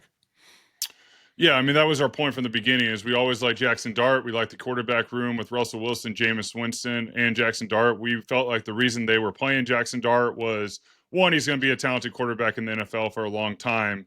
And the coaches were trying to show the ownership that they could succeed with a rookie quarterback. I think Jackson Dart is going to be a great player. I like what I see from him. He has the mindset that's strong enough to get through this year and be just fine. But I do think if you're the New York Giants, you really need to start thinking if this isn't the coaching staff, which I'm going to say right now, it's not the coaching staff you're going to succeed with Jackson Dart. You need a new coaching staff. You need a new culture. It had the longevity of the entire regime. These might be great dudes, might be great coaches. I know some of the guys on staff, like I like them a lot, but like it's just shown that it hasn't been successful. You need to get someone else in there. Now it's interesting. Like when do you make this decision, right? I mean, there's talks and an interesting one to me because of all the college football head coaching jobs that are opening up. The number one guy that people keep going to is an Ole Miss coach named Lane Kiffin. Well, where did Jackson Dart play college football? He played at Ole Miss. Lane Kiffin has done a great job the last several years at Ole Miss, and before he's sort of found his rhythm as a head coach. That's an intriguing hire to me in New York. Do you go get Lane Kiffin and bring him to the NFL ranks and give him an opportunity to create a successful team in New York Giants and take him away from dealing with all the college football and NIL stuff that he's had to deal with? If that is something you want to do, I feel like that decision needs to be made pretty soon because there's probably already been contracts from Florida and Penn State offered to Lane Kiffin. You want to lock him up. I guarantee you, if he had an opportunity to go jump into the NFL ranks as a head coach to coach his old quarterback in New York for the football Giants, he would jump at that opportunity. And if you're Giants fans, I would be really excited about that opportunity. Hey, we got a new coaching staff. We got a new regime. We got Lane Kiffin. That's something to be really, really excited about for the future. And that was our whole point was, you know what? Jackson Dart's going to be a good player. The pieces around him are going to be very tough for him to succeed. And that is proving to be so. They're 2-7. They're struggling. Jackson Dart's playing okay football. He's playing good football. But if they keep losing, does that damage the psyche? I think he'll be fine. He's strong mentally. But I do think they have decisions to make throughout the rest of the year of what's best for the franchise. And I do think it needs to be made sooner than later because there are some exciting opportunities on the horizon for him if they do make the decision pretty quick. Yeah, he's a 62% passer, 10 touchdowns, 3 interceptions. And to your point, it's going to come down to the character and sort of the resilience of Jackson Dart. Right now, thankfully, Jackson's been in a couple different situations in college, right? He was a transfer, started at SC, played a little bit at SC, then went to Ole Miss. And so he's already been through some stuff. Right now, if the character of Jackson Dart can withstand all this and push through a really rough season, because I think that's how this ends, and possibly even a coaching change and flourish on the back end, then everything's gonna be fine. Yeah. Our point is that it's just very risky. It's not surprising though, because if you're Brian Daboll, you're like, we got to go to the young guy. We got to get. No, he has to. And they're a more exciting team right now than they were with Russell Wilson. There's no question about that. But this is risky because I think Jackson Dart has the ability to lead a team to win a lot of games. And so often losing falls back on the quarterback. And eventually, you can blame the head coach. Eventually it comes back to quarterback's got to do more too. But by the numbers so far, you can pretty obviously see that it's not Jackson Dart's fault. You just hope that this infection of losing throughout the locker room doesn't infect him and start to result in a lower level of play for him and possibly even injury at some point. You just hope that's the case. And I'm gonna make a big statement right here. Is if with Jackson Dart as your quarterback and a few other pieces, you get the right coaching staff in place. In my opinion, the New York Giants have an opportunity to be deadly in the future to have an opportunity to win a Super Bowl. I think he has the caliber of quarterback play, and I do think he'll sustain this year mentally, and I think he'll grow stronger from what I've seen. He has that dog in him. He has that confidence and that mentality. He'll grow stronger through this year, even if he loses every single game. I really like what I see, and with the right pieces and right coaching staff around him, I do think the New York Giants have a chance to get back to a successful team and have a chance to run a Super Bowl with him at quarterback, no doubt. I think it's a good point. Yeah. Okay, quarterback situations can be tricky, right? So let's give a quick note on Arizona here. Arizona beats Dallas on Monday Night Football in Dallas, 27-17. Jacoby Brissett was their starter. He was 21-31, 68% passer. 261 yards, 2 touchdowns, 0 interceptions against a bad Dallas defense. Arizona is better than their record said they were. Arizona's got some dudes, right? And there could be a quarterback controversy brewing I don't even know if it's brewing. It's probably happening right before our eyes in Arizona. So I don't even know what the health situation of Kyler Murray is right now. He had an ankle and foot issue over the course of the year. They held him out. They've already said Jacoby's going to continue to start for the time being. And now there's speculation that Kyler might be on his way out after the season and be on the trade block. Now, reminder, in 2022, Kyler Murray signed a 5-year, $230 million extension. And that is the one that had the infamous, quote, homework clause in it, where they basically told him, hey, usually it's implied if we're going to pay you $230 million to run our offense and run our team, that you're going to prepare accordingly.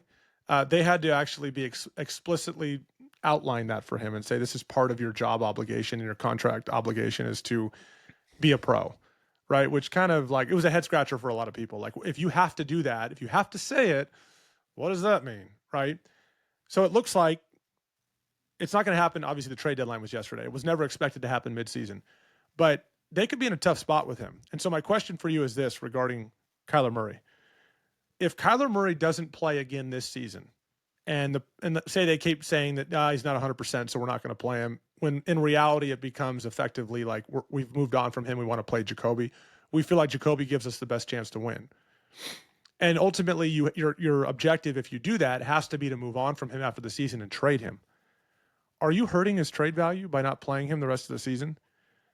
Like, is someone going to want to, and by trade value, I mean, hey, if I'm going to trade for him, I have to want to take on that contract unless they're going to restructure it. Are you hurting his trade value? And is this what should Arizona do here? And by the way, do you even think Kyler Murray's the right guy? Yeah, I mean, if I'm Arizona, Jacoby Brissett's my starter.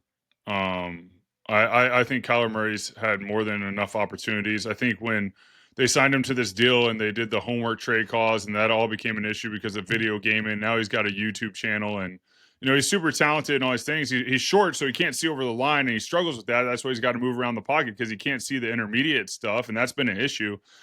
But my big thing is this: the trade value thing. If I'm a team that's going to take on this contract, I'm trading for him. My question is, do you feel like this guy can win a Super Bowl? In my gut, just from what I see, I don't say yes to that question. I don't. So that's what they haven't even made a playoff run with him.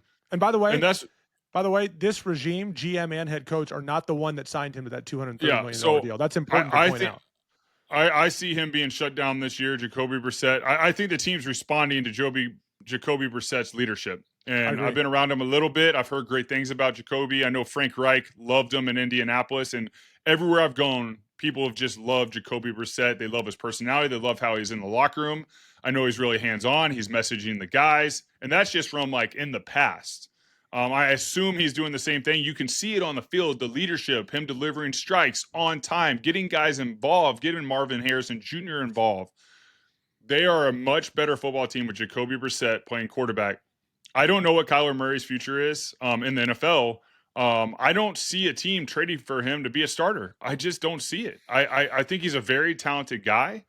But I don't see the upside. I don't see him going to a team and you feeling good about winning a Super Bowl, because that's what you have to do when you take on this contract. That's another reason why Kyler Murray can't back up Jacoby Brissett, because, one, he's always been the starter and you've paid him, and I don't even know if he can mentally handle that. They probably know, hey, we just got to shut him down for the year. Yeah. Another thing is other teams are going to ask themselves, all right, can this guy win a Super Bowl? And I know this because, when I went back to the Philadelphia Eagles in 2017, and Howie Roseman went to Jeffrey Lurie, and their biggest thing was Howie said, or one of them said, hey, if we need to win 2 games to get to the playoffs because Carson's hurt, do you think Nick Foles can get it done? And Mr. Lurie was like, absolutely, get him. And that was their mindset. It wasn't just get a backup quarterback. It was, hey, if we need to win 2 games to get to the playoffs, can Nick step in as the backup quarterback and get it done? And that was the deciding factor on if they offered me the contract and brought me back. So that's how ownership and GMs look at it, is hey, if we get this guy, do we feel like he can take us to the next level? And to me, with Kyler, it's I don't know. I haven't seen him be able to do that. Yeah, he's had some really good games in the NFL, and he's had success. No doubt. He's very talented. Heisman Trophy winner. Was he the first pick in the draft by Arizona? All these successful things. But as Arizona, as a team, they haven't had the success. And it's not just on Kyler. It's coaches, it's GM, it's ownership, it's all that. But the truth of the matter is this: Jacoby Brissett is the best quarterback for them right now, and that's who they should roll with for the rest of the season, in my opinion. I think it highlights something we've talked about on the show before. When we go back to Kyler being signed in 2022 for $230 million, which is like high-level quarterback money at that time, it underscores this concept that I really believe this. So the difference between organizations like Arizona and organizations like Philly. Philly is always trying to win a Super Bowl.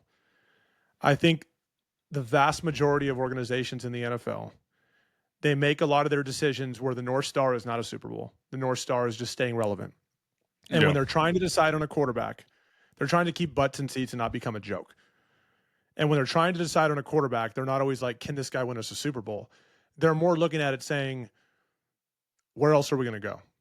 Where else are we going to turn? And the alternatives scare them. A, because a draft pick could bust and make them even worse. And B, like trying to find a guy in free agency as a stopgap until they eventually find the right guy could also make them the laughingstock of the league. So is Kyler Murray serviceable? Absolutely. Like, is Kyler Murray a guy that people go look at it and say, look, talented, going to win you some games here and there, not a championship level quarterback for a number of different reasons, not because of his talent, but because of other factors, right? And so unfortunately, I think a lot of teams, and this might be a sobering idea for fans to think that the North Star is not always, can this guy win us a Super Bowl? Unfortunately for fans, that's not always the case. And I think that's been the case with a lot of guys. I think it was the case with Brock Purdy. I think they looked and they said, well, you know, we either pay him market for a quarterback, which is a big number, or where else do we go? And I don't think they had the answer to that question. And so they go, no, unfortunately, we got to pay him. That's fair. Right? And I think that's where a lot of teams land. The good ones, and why this league we seem to continue to see the best franchises always competing for Super Bowls, is they look at things differently. Now, granted, some of it's luck. Some of them, they just ended up in a spot where like KC could get Patrick Mahomes, right? But I think sometimes these decisions are just made, the calculus is quite a bit different than we'd like to believe. And it's just, hey, if we don't sign him, where else do we look? Yeah, but can he win us a Super Bowl? Yeah, I doubt it. But look, the reality is like that guy's not available right now. Let's just sign him and see how it goes. And it's a bummer, right? Because now you're in a position where you're looking to trade, and most likely you're just going to have to dump after the season this contract because no one's going to want to take it on, and no one's dying to make Kyler Murray their starter. And if he doesn't start the rest of the year for you, unfortunately, you're only going to hurt his trade value because he's going to be looked at as a guy that was benched in Arizona and never was able to take them on a playoff run. And that's just you can also spin it as if you knew that you were going to move on, you didn't want to risk injury, right? Yeah, very possible. It's one of those things. Yeah. All right. So I mentioned Joe Flacco earlier, older quarterbacks having an immense amount of success in the NFL. We have to mention Matt Stafford on this show today. Now, we don't have to go too deep into the Rams right now. I mean, he's had some receivers that have been out. Puka Nacua missed a couple weeks. This past weekend against the Saints, Matthew Stafford went 24 of 32, 281 yards, 4 touchdowns in a 34-10 win over the Saints. Through 8 games this year, Matthew Stafford is 2,147 yards, which is 7th in the NFL in passing and total yards. 21 touchdown passes, which is first in the NFL. It's tied for first. And only 2 interceptions. He has 4 or more touchdowns in consecutive games for the first time in his career. He had 5 the last game, I believe it was in London. And then he had 4 this past week. Matthew Stafford is playing at an incredibly high level. They're the betting favorite, we're going to get into this shortly, to win the NFC West, even though Seattle is right there at the top with them. And he's playing at a level, it's unbelievable. 38 years old, I believe he is. And Joe Flacco's over 40. But Matt Stafford, we just have to mention it, playing fantastic football.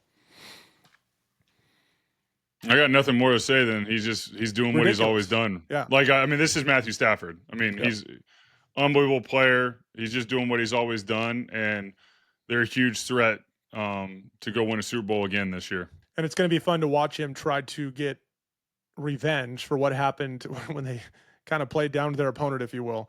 When they were that heavy favorite earlier in the year on Thursday Night Football and they lost to the Niners at home. Now they go to the Niners and try to right that wrong from earlier in the year. One other note on a culture change. Denver. So Denver doesn't always win in pretty ways. In fact, Denver, they're the best fourth quarter team in the NFL, which is quite a compliment. But they find themselves in tough situations a lot. And it was no different this past week. They end up getting another win. They just keep finding ways to win. And you want to talk about a culture change under Sean Payton. So last year, in one-score games, Denver was 1-6 in one-score games. So in close games, they weren't getting it done. This year, they're 5-2. The culture seems to be shifting fast. A lot of it is due to the fact that they get after the passer really well, and you don't touch their passer for the most part. The difference between sacks allowed and sacks gained on defense and sacks allowed on offense, that differential is the best in the league. They're really, really, really good at protecting Bo Nix, and they're really good at getting after the passer, and it's resulting in wins. Even in tight games, they were 1-6 last year. They're 5-2 so far this year, and they're right there in the mix for an AFC West. It's going to be really tight down the stretch. No, I mean, they're figuring it out. I mean, to be great, it's like the Chiefs last year. I mean, how many of those games were, less than one score games that they figured out, and that's been their difference this year. Those Chiefs are figuring it out again. That's going to be a fun conference to watch. The Broncos are becoming who we thought they were, a really good team that's finding ways to win, and Bo Nix is taking that leap that everyone thought he would. So it's going to be a fun year to watch the rest of this year. All right, Nick, before we get to our picks for this week, let's look at key divisional races real quick and do a reset on where things are from a divisional standpoint. Not every division, just the ones that we see as kind of tight and key, and we'll see how these things play out down the stretch. So the AFC West, the Broncos are 7-2, Chargers are 6-3, Chiefs are 5-4. Chargers, as of right now, on the books. I thought this was really interesting. This is because of Kansas City's loss at Buffalo this past week, which we talked about on a mini pod. Chargers right now are the betting favorite to win the AFC West. They made a trade for an offensive lineman. Joe Alt and Rashawn Slater are out the entire season. Joe Alt got hurt again. So they still have some of those issues up front. The Chargers are the betting favorite to win it all. Broncos 7-2, Chargers 6-3, Chiefs 5-4. Most likely due to strength of schedule. Nick, who wins the AFC West? This is going to be tight down the stretch. Man, very tight. I mean, honestly, I can't bet against the Chiefs, right? I mean, I just feel like the Chiefs are going to find a way. I just, as good as those teams are, until someone supplants the Chiefs, and we thought this might be the year that someone else beats the Chiefs and takes the AFC West, I still got to think the Chiefs are going to be in this thing till the end and make a huge run. Even though they just lost in Buffalo, I still think the Chiefs. Yeah, I think most people would have said no-brainer Chiefs before last weekend. Then Mahomes gets hit 15 times and sacked 3 times, and they got kind of pushed around for most of that game. So I'm still with you on this. I think the Chiefs rise up and get this done. But if I'm Andy Reid, you've got a tall task ahead of you, right? Like the Broncos are tough. Chargers are tough. And you're in third place right now. And you're just, you're basically at the halfway point. NFC West. This is going to be tight 1-2 down the stretch. Seahawks 6-2, Rams 6-2, Niners 6-3. We always wondered, is it sustainable for the Niners? The Rams are the betting favorite to win this division. How does this one shape out for you? I mean, I like that. I mean, if I have to choose one of those, I like Matthew Stafford and the Rams. But another great division. I mean, those are 3 great teams, and the 49ers keep showing – even with injuries, that coaching staff is dialed in and doing a great job with everyone. Mac Jones is having a resurgent year where he'll have an opportunity this next offseason to go be a starter somewhere. But, I mean, I can't bet against Matthew Stafford and the Rams this year just with their quality of play. The Seahawks got better at the trade deadline. They added a deep threat down the field in Rashid Shaheed, and they're having no issue pushing the ball down the field, but they added another option. I think the Seahawks are a very, very well-rounded football team. And as good as Matthew Stafford is playing, nobody is playing better than Sam Darnold. I have come around on this. I think the Seahawks are going to win this division. I think they're going to get at least 2 playoff teams, but I think the Seahawks are really dangerous. I am very, very anxious to see this thing play out because I think this is going to be a lot of fun to watch in this division. When do they play each other next? Do you know? I don't have it in front of me right now. I have to look it up. And we don't want to type on our keyboard. You're going to type. Colby's going to be upset. That was your husband, Colby. That wasn't me. That was. Rams remaining schedule. So they're at Seattle December 18th. That's week 16. Okay. That'll be a great one. It will be. They actually have not played Seattle at all yet. They play Seattle at home on November 16th. So I just gave you the second game. In a couple, or not this Sunday, but next Sunday, they play Seattle at home. So they still have Seattle twice. Those are going to be great games to watch. Those are going to be awesome. AFC North. This one is very interesting. Steelers are at 5-3, and there's only 2 teams in the mix here. Steelers are at 5-3. Ravens are at 3-5. Okay, so they're 2 games behind the Steelers. Yet the Ravens are not only a betting favorite, they are a solid favorite to win this division. Vegas is saying, nah, we're not buying it. Steelers defense won't hold up. They don't run the ball well enough. They rely a little too much on a very old quarterback who can still play in Aaron Rodgers. And the Ravens are getting healthy. Lamar Jackson is back. We talked about their schedule last week. I actually thought the Ravens may win 7 in a row. They just won the first one against Miami. They might win 6 more in a row before things start to get a little testy for them. And if they do, they'll be in first place because I don't think the Steelers will rattle off that many wins in a row. So Steelers 5-3, Ravens 3-5. Who wins this division? No, I agree. I agree with Vegas. I think the Ravens are about to hit a run. I agree with you. It is wild to think how they started this year, and everyone's questioning Harbaugh and should he be there and all this, and we're questioning like why does the team look so bad? I think it leads to an amazing storyline this season if they can have a resurgence and rattle off a bunch of victories in a row and take this. And I also agree with the Steelers; they're just not well rounded enough. They need to be better around Aaron Rodgers to have a chance to make a run, and they're not showing that yet. There's still time to figure it out, but they haven't shown a complete game yet that surrounds Aaron Rodgers because Aaron Rodgers can only take you so far. I mean, he showed that in Green Bay on teams where he was outstanding MVP year in, year out, and they couldn't go all the way. So it's not going to be any different in Pittsburgh unless they figure that out. So the Steelers go to the Chargers this weekend. They're an underdog by about 3 points. Then Cincinnati, then at Chicago, then Buffalo, then Baltimore. They play Baltimore twice still. They play them on December 7th, and they play them again at home the last week of the season. So it's very possible the last week of the season could be for the division. Decides it. Very possible. I agree. Right? Yeah. That's AFC North, another great division this year to watch. Only 2 teams, but the dynamic of the Ravens feeling like they're basically done because of how bad things got for them to them being like, no, they're still the favorite to win the division. That will be a lot of fun to watch. All right, NFC North. The Packers are 5-2-1. Lions are 5-3. Bears are 5-3. Minnesota's 4-4. It's the only division that we're going to talk about today where I'm going to tell you all 4 teams. Packers, we talked about leadership, identity issues. Lions had kind of a inexplicable loss against Minnesota, but Minnesota still can be a little dangerous at 4-4. And the Bears, God, I don't know what to make of the Bears at 5-3. They have so many. They have seemingly so many issues, but they find ways to win. Who wins this division? Yeah, my gut is the Lions. I just think with Dan Campbell leading the way as the head coach, that just mentality, week in, week out, even when they do lose, that they're gonna bring in. It's not gonna last for long. I think with him leading the charge, that the Lions are the team to beat in this division, in my opinion. I agree with you. Now here's the thing: the Packers are a slight favorite on the books to win this division.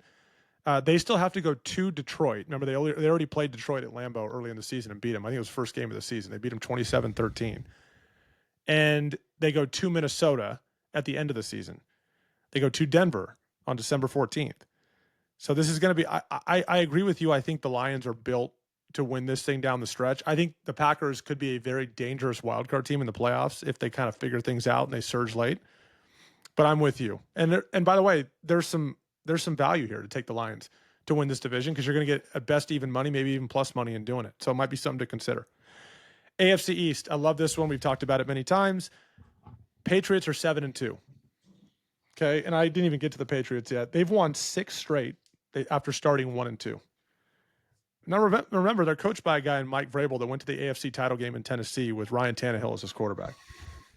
Now, their defense this week got beat up a little bit by Drake London. He had a phenomenal game. They still found a way to win. They won 30. Sorry, I had that game wrong. Yeah, Drake London gave him some problems. I have the Cleveland score on here. Drake London gave him some problems. I think the Patriots, because of their schedule, it's more favorable than the Bills, even though the Bills, people are high on them after beating Kansas City last week. The Patriots' schedule favors them. Drake May appears to be a star, and they're a very well-coached team. At 7-2, Bills are 6-2, and the Bills are a solid favorite at -165 to win this division. Patriots are flirting with being kind of a long shot to win the division. What do you think? I mean, I think the Bills are the easy one, but I mean, with Mike Vrabel leading the charge and Drake May playing the way he is, and I mean, I think this year could be the year the Patriots get back on top. I think, I've been very impressed. I knew when they got Mike Vrabel, that was the right decision by the franchise, just with his success as a head coach in Tennessee, and then him being an ex-Patriots player and having success as a player. So he's showing why he is as good as he is and what he can do to a culture. So I think this could be the year the Patriots get back on top in this division. The Patriots go to Buffalo, or excuse me, they play Buffalo at home. They already played Buffalo on the road and beat them. And the Patriots welcome the Bills to Foxborough on Sunday, December 14th after a bye. So the Patriots will be coming off a bye in that game. They still have to go to Baltimore. They have to go to Tampa this week. This is going to be really close. It might be a game or two at most that decides the winner. I am really struggling with this one because, yes, the Bills looked really good against the Chiefs. I think the Bills have issues. I don't think their defense is far from perfect. I think Mike Vrabel gets it done. They're 7-2 right now. They've won 6 in a row. I like their schedule. I think Mike Vrabel finds a way to get this done and becomes the story of the year in the NFL and winning this division. And the Bills come in as a wild card team. That's my bet. I would want to talk about the NFC East, but that's been done. That one. Eagles have sealed that one up. Let's put it that way. There's not a whole lot to talk about with what Washington, it'd be New York, and unless Dallas they just done. Totally fall apart. That's right. All right, let's get to our picks for Week 10. Yep.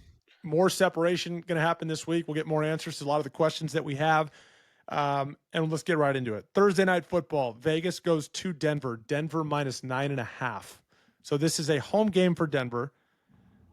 Divisional game. Denver minus 9.5. What do you got? I picked Vegas, the Raiders, to cover the spread. It's a lot of points. I'm with you. We haven't on Thursday night. I think we've already learned our lesson. I'd be surprised if Vegas won this game. I am not giving away 9.5 points. Give me Las Vegas plus 9.5. This team struggles to win games. I get it. They looked a little better last week. I'm going Vegas plus 9.5. Early Sunday morning in the United States, because the game is in Berlin, Germany. Atlanta and Indy in Germany, in Berlin. Indy minus 6.5. I got Indy minus 6.5. I think after the last game with 6 turnovers and just, one of those tough games you have throughout the year, I think they turn it around, play a really good football game. I think they're really hungry in this week of preparation to right the wrong, and I think they cover. Atlanta's a very confusing football team. They're pretty good against the pass. Drake May's really good. Bijan Robinson's really good, but they'll just have like clunkers, man, where you're like, what? Like you start to think, okay, maybe like on Monday night against the Bills, they looked really good a few weeks ago. And then they just disappear. They're really hard to figure out. And I think playing Indy this week is going to be rough because Indy's not going to turn the ball over like they did last week. And I think Indy gets back on track. I think Indy wins by at least a touchdown. I like that as well. Give me Indy minus 6.5. Buffalo at Miami. Buffalo minus 9.5. Division game on the road, 9.5. Miami's another team that's just so confusing this year. Like they just look like they're falling apart, and then randomly they have a good game. And I think this will be one of those randomly good games where they cover. So I'm taking Miami. Dude, we're on the same page here. I am with you. It'll change, I'm sure. 9.5 is a lot of points, and we've been burned on that a few times this year. I think Miami finds a way to keep this thing close. Like you said, it's a team that like plays right now with not a whole lot to lose because the reality is they don't have much to lose. Right, Mike McDaniel's kind of hanging on week to week to see how things go. And there are some players. They did not trade Jalen Waddle, even though some people thought they would. And there are some players here to get things going. And I don't love the Bills' defense. They are a prime candidate to have games where they just underperform but win because they don't get the stops they need to get. So give me Miami, especially coming off a game like that against the Chiefs for the Bills. The Giants go to Chicago. Chicago's starting to get some respect. Chicago minus 3.5. Yeah, I mean, I think I got Chicago more so because I think the wheels are starting to fall for the Giants right now. So I got Chicago, and I think Chicago's playing some good ball, and offensively they're now a threat. It's not the defense leading the charge. Offensively, they're showing that Ben Johnson is showing why he was hired as the head coach was to bring in that offensive mentality to score some points, and they're doing that right now. So I think Chicago has another game where they win and they cover. One thing I forgot to mention in that game over the weekend, Chicago ran for like 283 yards, I believe it was. I mentioned Kyle Monangai and how well he did as the backup running back, but as a team, they ran for like over 280 yards, which is wild. Now, again, Cincy's defense sucks, so it's hard to know what to take from that. Chicago being a 3.5 point favorite, though, I think is dangerous. I think this is a weird game. I think Jackson Dart and the Giants, again, nothing to lose. They're 2-7. I think they make some plays and get out to a lead early, and Chicago comes back and finds a way to win another game where everyone's like, "Oh my God, they found a way to win again." But it's not by more, it's not by 4 or more points. I think they win by a field goal at most. I think this turns out to be a really strange game. Give me the Giants plus 3.5. New Orleans at Carolina. Carolina getting some respect now at 5-4 after winning at Lambeau. Carolina minus 5.5. I don't think this is more so Carolina getting respect, more so as New Orleans just not having a quarterback and just being bad this year. Once they get a quarterback for Kellen Moore, they'll be fine. But this year, not so much. So I got Carolina -5.5. We mentioned Rico Dowdle, 130 yards and 2 touchdowns last week against a really good Green Bay defense on the ground. Their defense did really well too. Carolina's defense, they held Green Bay to 1 for 5 in the red zone. Give me Carolina -5.5. I know that sounds a little crazy. I would not have thought 3 weeks ago we'd be taking this, but I think New Orleans has an identity issue. They just lost Rashid Shaheed as well, so it's one less weapon for them to deal with. I think Carolina rolls in this game. Cleveland at the Jets in the who cares game. Cleveland -2.5 because the Jets have gotten rid of 2 really good defensive players. They're in full-on tank mode. Can they rally around nothing? How does this play out? Cleveland -2.5. Cleveland's a favorite on the road. I mean, sometimes you have those games where you can rally with nothing, but I don't think it'll be this game. I got Cleveland -2.5, but I do think it's going to be it'll be a low scoring game. I just don't see it won't be that much fun to watch. I'm not excited to watch it. Probably won't be a hard one to tune into. Let's just leave it at that. Cleveland -2.5. I agree with you. Jacksonville at Houston. Houston's starting to get more respect, although Jacksonville still flirting with being irrelevant this year. They're like right on that line, right on the edge of being irrelevant. Jacksonville at Houston, Houston -1.5. Yeah, I agree with you. I can't figure out this Jacksonville team. I think Liam Cohen's doing a great job in his first year, but I do think there is an identity crisis, and they're getting, last week was, they got the win, but it was more because the 2-point, it was against the Raiders first and foremost, and it was almost a loss if that 2-point conversion pass isn't batted down. That Geno Smith was throwing because the guy was wide open in the back of the end zone. So that easily could have been a loss. So that being said, I agree. This game's at Houston, so I got Houston -1.5. I'm with you on that. I really like Houston's pass rush as well. With Danielle Hunter and Will Anderson, this is a team that it can get after you. It can cause issues for Trevor Lawrence. And when the Jacksonville Jaguars were winning games earlier in the season, their defense was playing really well, holding teams to under 400 yards. They were taking the ball away. We weren't sure if it was sustainable. It appears not to be. I'm going to go Houston -1.5. This is a good one. New England at Tampa Bay. Tampa Bay -2.5. I feel like we haven't heard from Tampa in a bit. We'll see where they're at and where Baker Mayfield is right now. Yeah, I think this is a big tester game for the Patriots and Mike Vrabel. Going on the road to Tampa Bay, being 7-2. This is a really big game for them as well. So that being said, I think Mike Vrabel will have them ready to go. I got New England +2.5. You like New England. I like that. This is a really difficult one for me. This would be a huge win for New England. They're 7-2. Going on the road and beating this Tampa team would be really, really big for them. I think they do it. And this is going to be one that the Patriots fan base and Mike Vrabel are going to be very proud of too. And I think they find a way to get it done. Baltimore at Minnesota. Baltimore -4. Minnesota coming off that impressive win against Detroit. Baltimore at Minnesota. Man, I know we talked about Baltimore making a run, and they very well could do that, but I do think Minnesota, there's a lot of unknowns, like J.J. McCarthy, like playing clean game, is he the guy, all these different things, but I have them covering. I got Minnesota +4. I just think that, like on offense, with the receivers, Justin Jefferson, they have so many guys that can make so many electric plays. Like you can't count them out. So Minnesota +4. I've struggled with this one because I know Minnesota defensively can be really good. Flores does a really good job with this defense, and a lot of it's going to come down to what the quarterback position does and all that with J.J. McCarthy. Because I still don't feel very comfortable with J.J., and I think Baltimore's about to go on a tear. They've gotten some pieces back defensively to get him healthy. Lamar, I think, has a lot to prove right now. I might regret this, but I'm going Baltimore -4. I like them winning this game. I think the line tries to push you to Minnesota, but I like Baltimore to win this game by more than 4 points.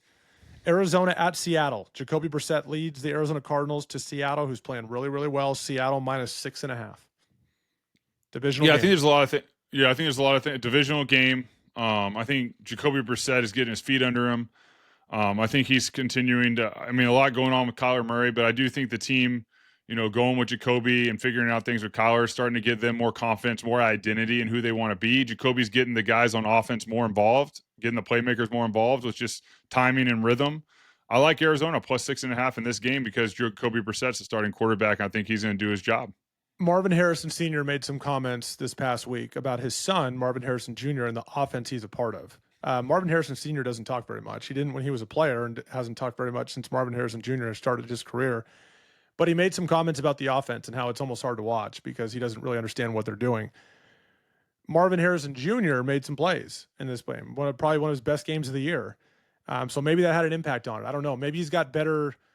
Maybe he has just better chemistry with Jacoby Brissett. But this team seems to be rallying around Jacoby. They seem to have something going, especially with that win against Dallas. Their defense played really well too.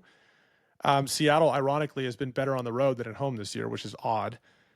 I think Seattle wins, but I'm not willing to lay 6.5 points. I'm with you on that. Arizona plus 6.5. Detroit at Washington. Detroit minus 9.5. This is a matchup of the rematch, I should say, of the playoff game last year, where Washington won at Detroit. We thought this would be a really good game this year. Not expected to be. Detroit minus 9.5 is the spread. Yeah, I mean, there's a lot of things going on in Washington right now. We just talked about Jaden Daniels and the injury and Dan Quinn's decision. I think this week comes down to the leadership as a head coach. And, you know, from the history of Dan Quinn, I like his leadership as a head coach. I know this is hard for him with the starting quarterback getting injured and he feeling like he should have taken him out of the game. That's tough, but I do think he has a way to rally the troops. I don't know if they'll win this game, but I do think they'll cover the 9.5. So I have Washington covering the 9.5. I mean, that makes sense. Detroit coming off this loss against Minnesota where they never really found their rhythm offensively is where I'm kind of looking. And when we think about Washington, like them not having Jaden for a couple games this year so far, that has not been their only issue. If we were just looking saying, hey, man, their defense is really good. They're running the ball really well. Like they just can't keep Jaden in there. They should be fine. I don't feel that way about this team this year. I just don't think they're very good. And there's way more holes than we anticipated, especially after last season. I think Detroit is going to be desperate to get back on track, get the running game back going, and then taking their play action shots and whatnot down the field. Detroit's healthy for the most part. There's nothing crazy about it from an injury standpoint. I think they win by 10 or more. I'll take Detroit minus 9.5. This is a big one. LA at San Francisco. I'm saving this for my pick of the week. LA minus 3.5 at San Francisco. I'm not going to lie. When I was preparing, I totally forgot about Big Pick Nick. I was about to just go through all the picks. You can take one that you've already made and make it your Big Pick Nick. Like what? Don't like pick one of these last ones because you haven't picked it. It's up to you. I mean, I actually like some of the last ones. I just honestly for the last 30 minutes I've had to go to the restroom, so I could go number one. So we're almost there. I'm gonna make it. I should have gone right before we started. This was LA at San Francisco. Yep. You know, just some color commentary, some fun in here. I got San Francisco plus 3.5. I think Shanahan does a great job versus McVay. I think he always has. There's a lot of relationship there. McVay is a part of the coaching tree, and he always finds a way when he plays McVay to make it really difficult no matter what's going on. So I got San Francisco plus 3.5. Yeah, I'm going to come back to that one. Pitt at the Chargers. Chargers minus 3.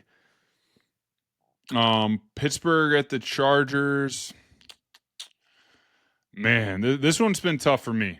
Right now I have my pick that I made last night when I was going through all this, but I'm second guessing it.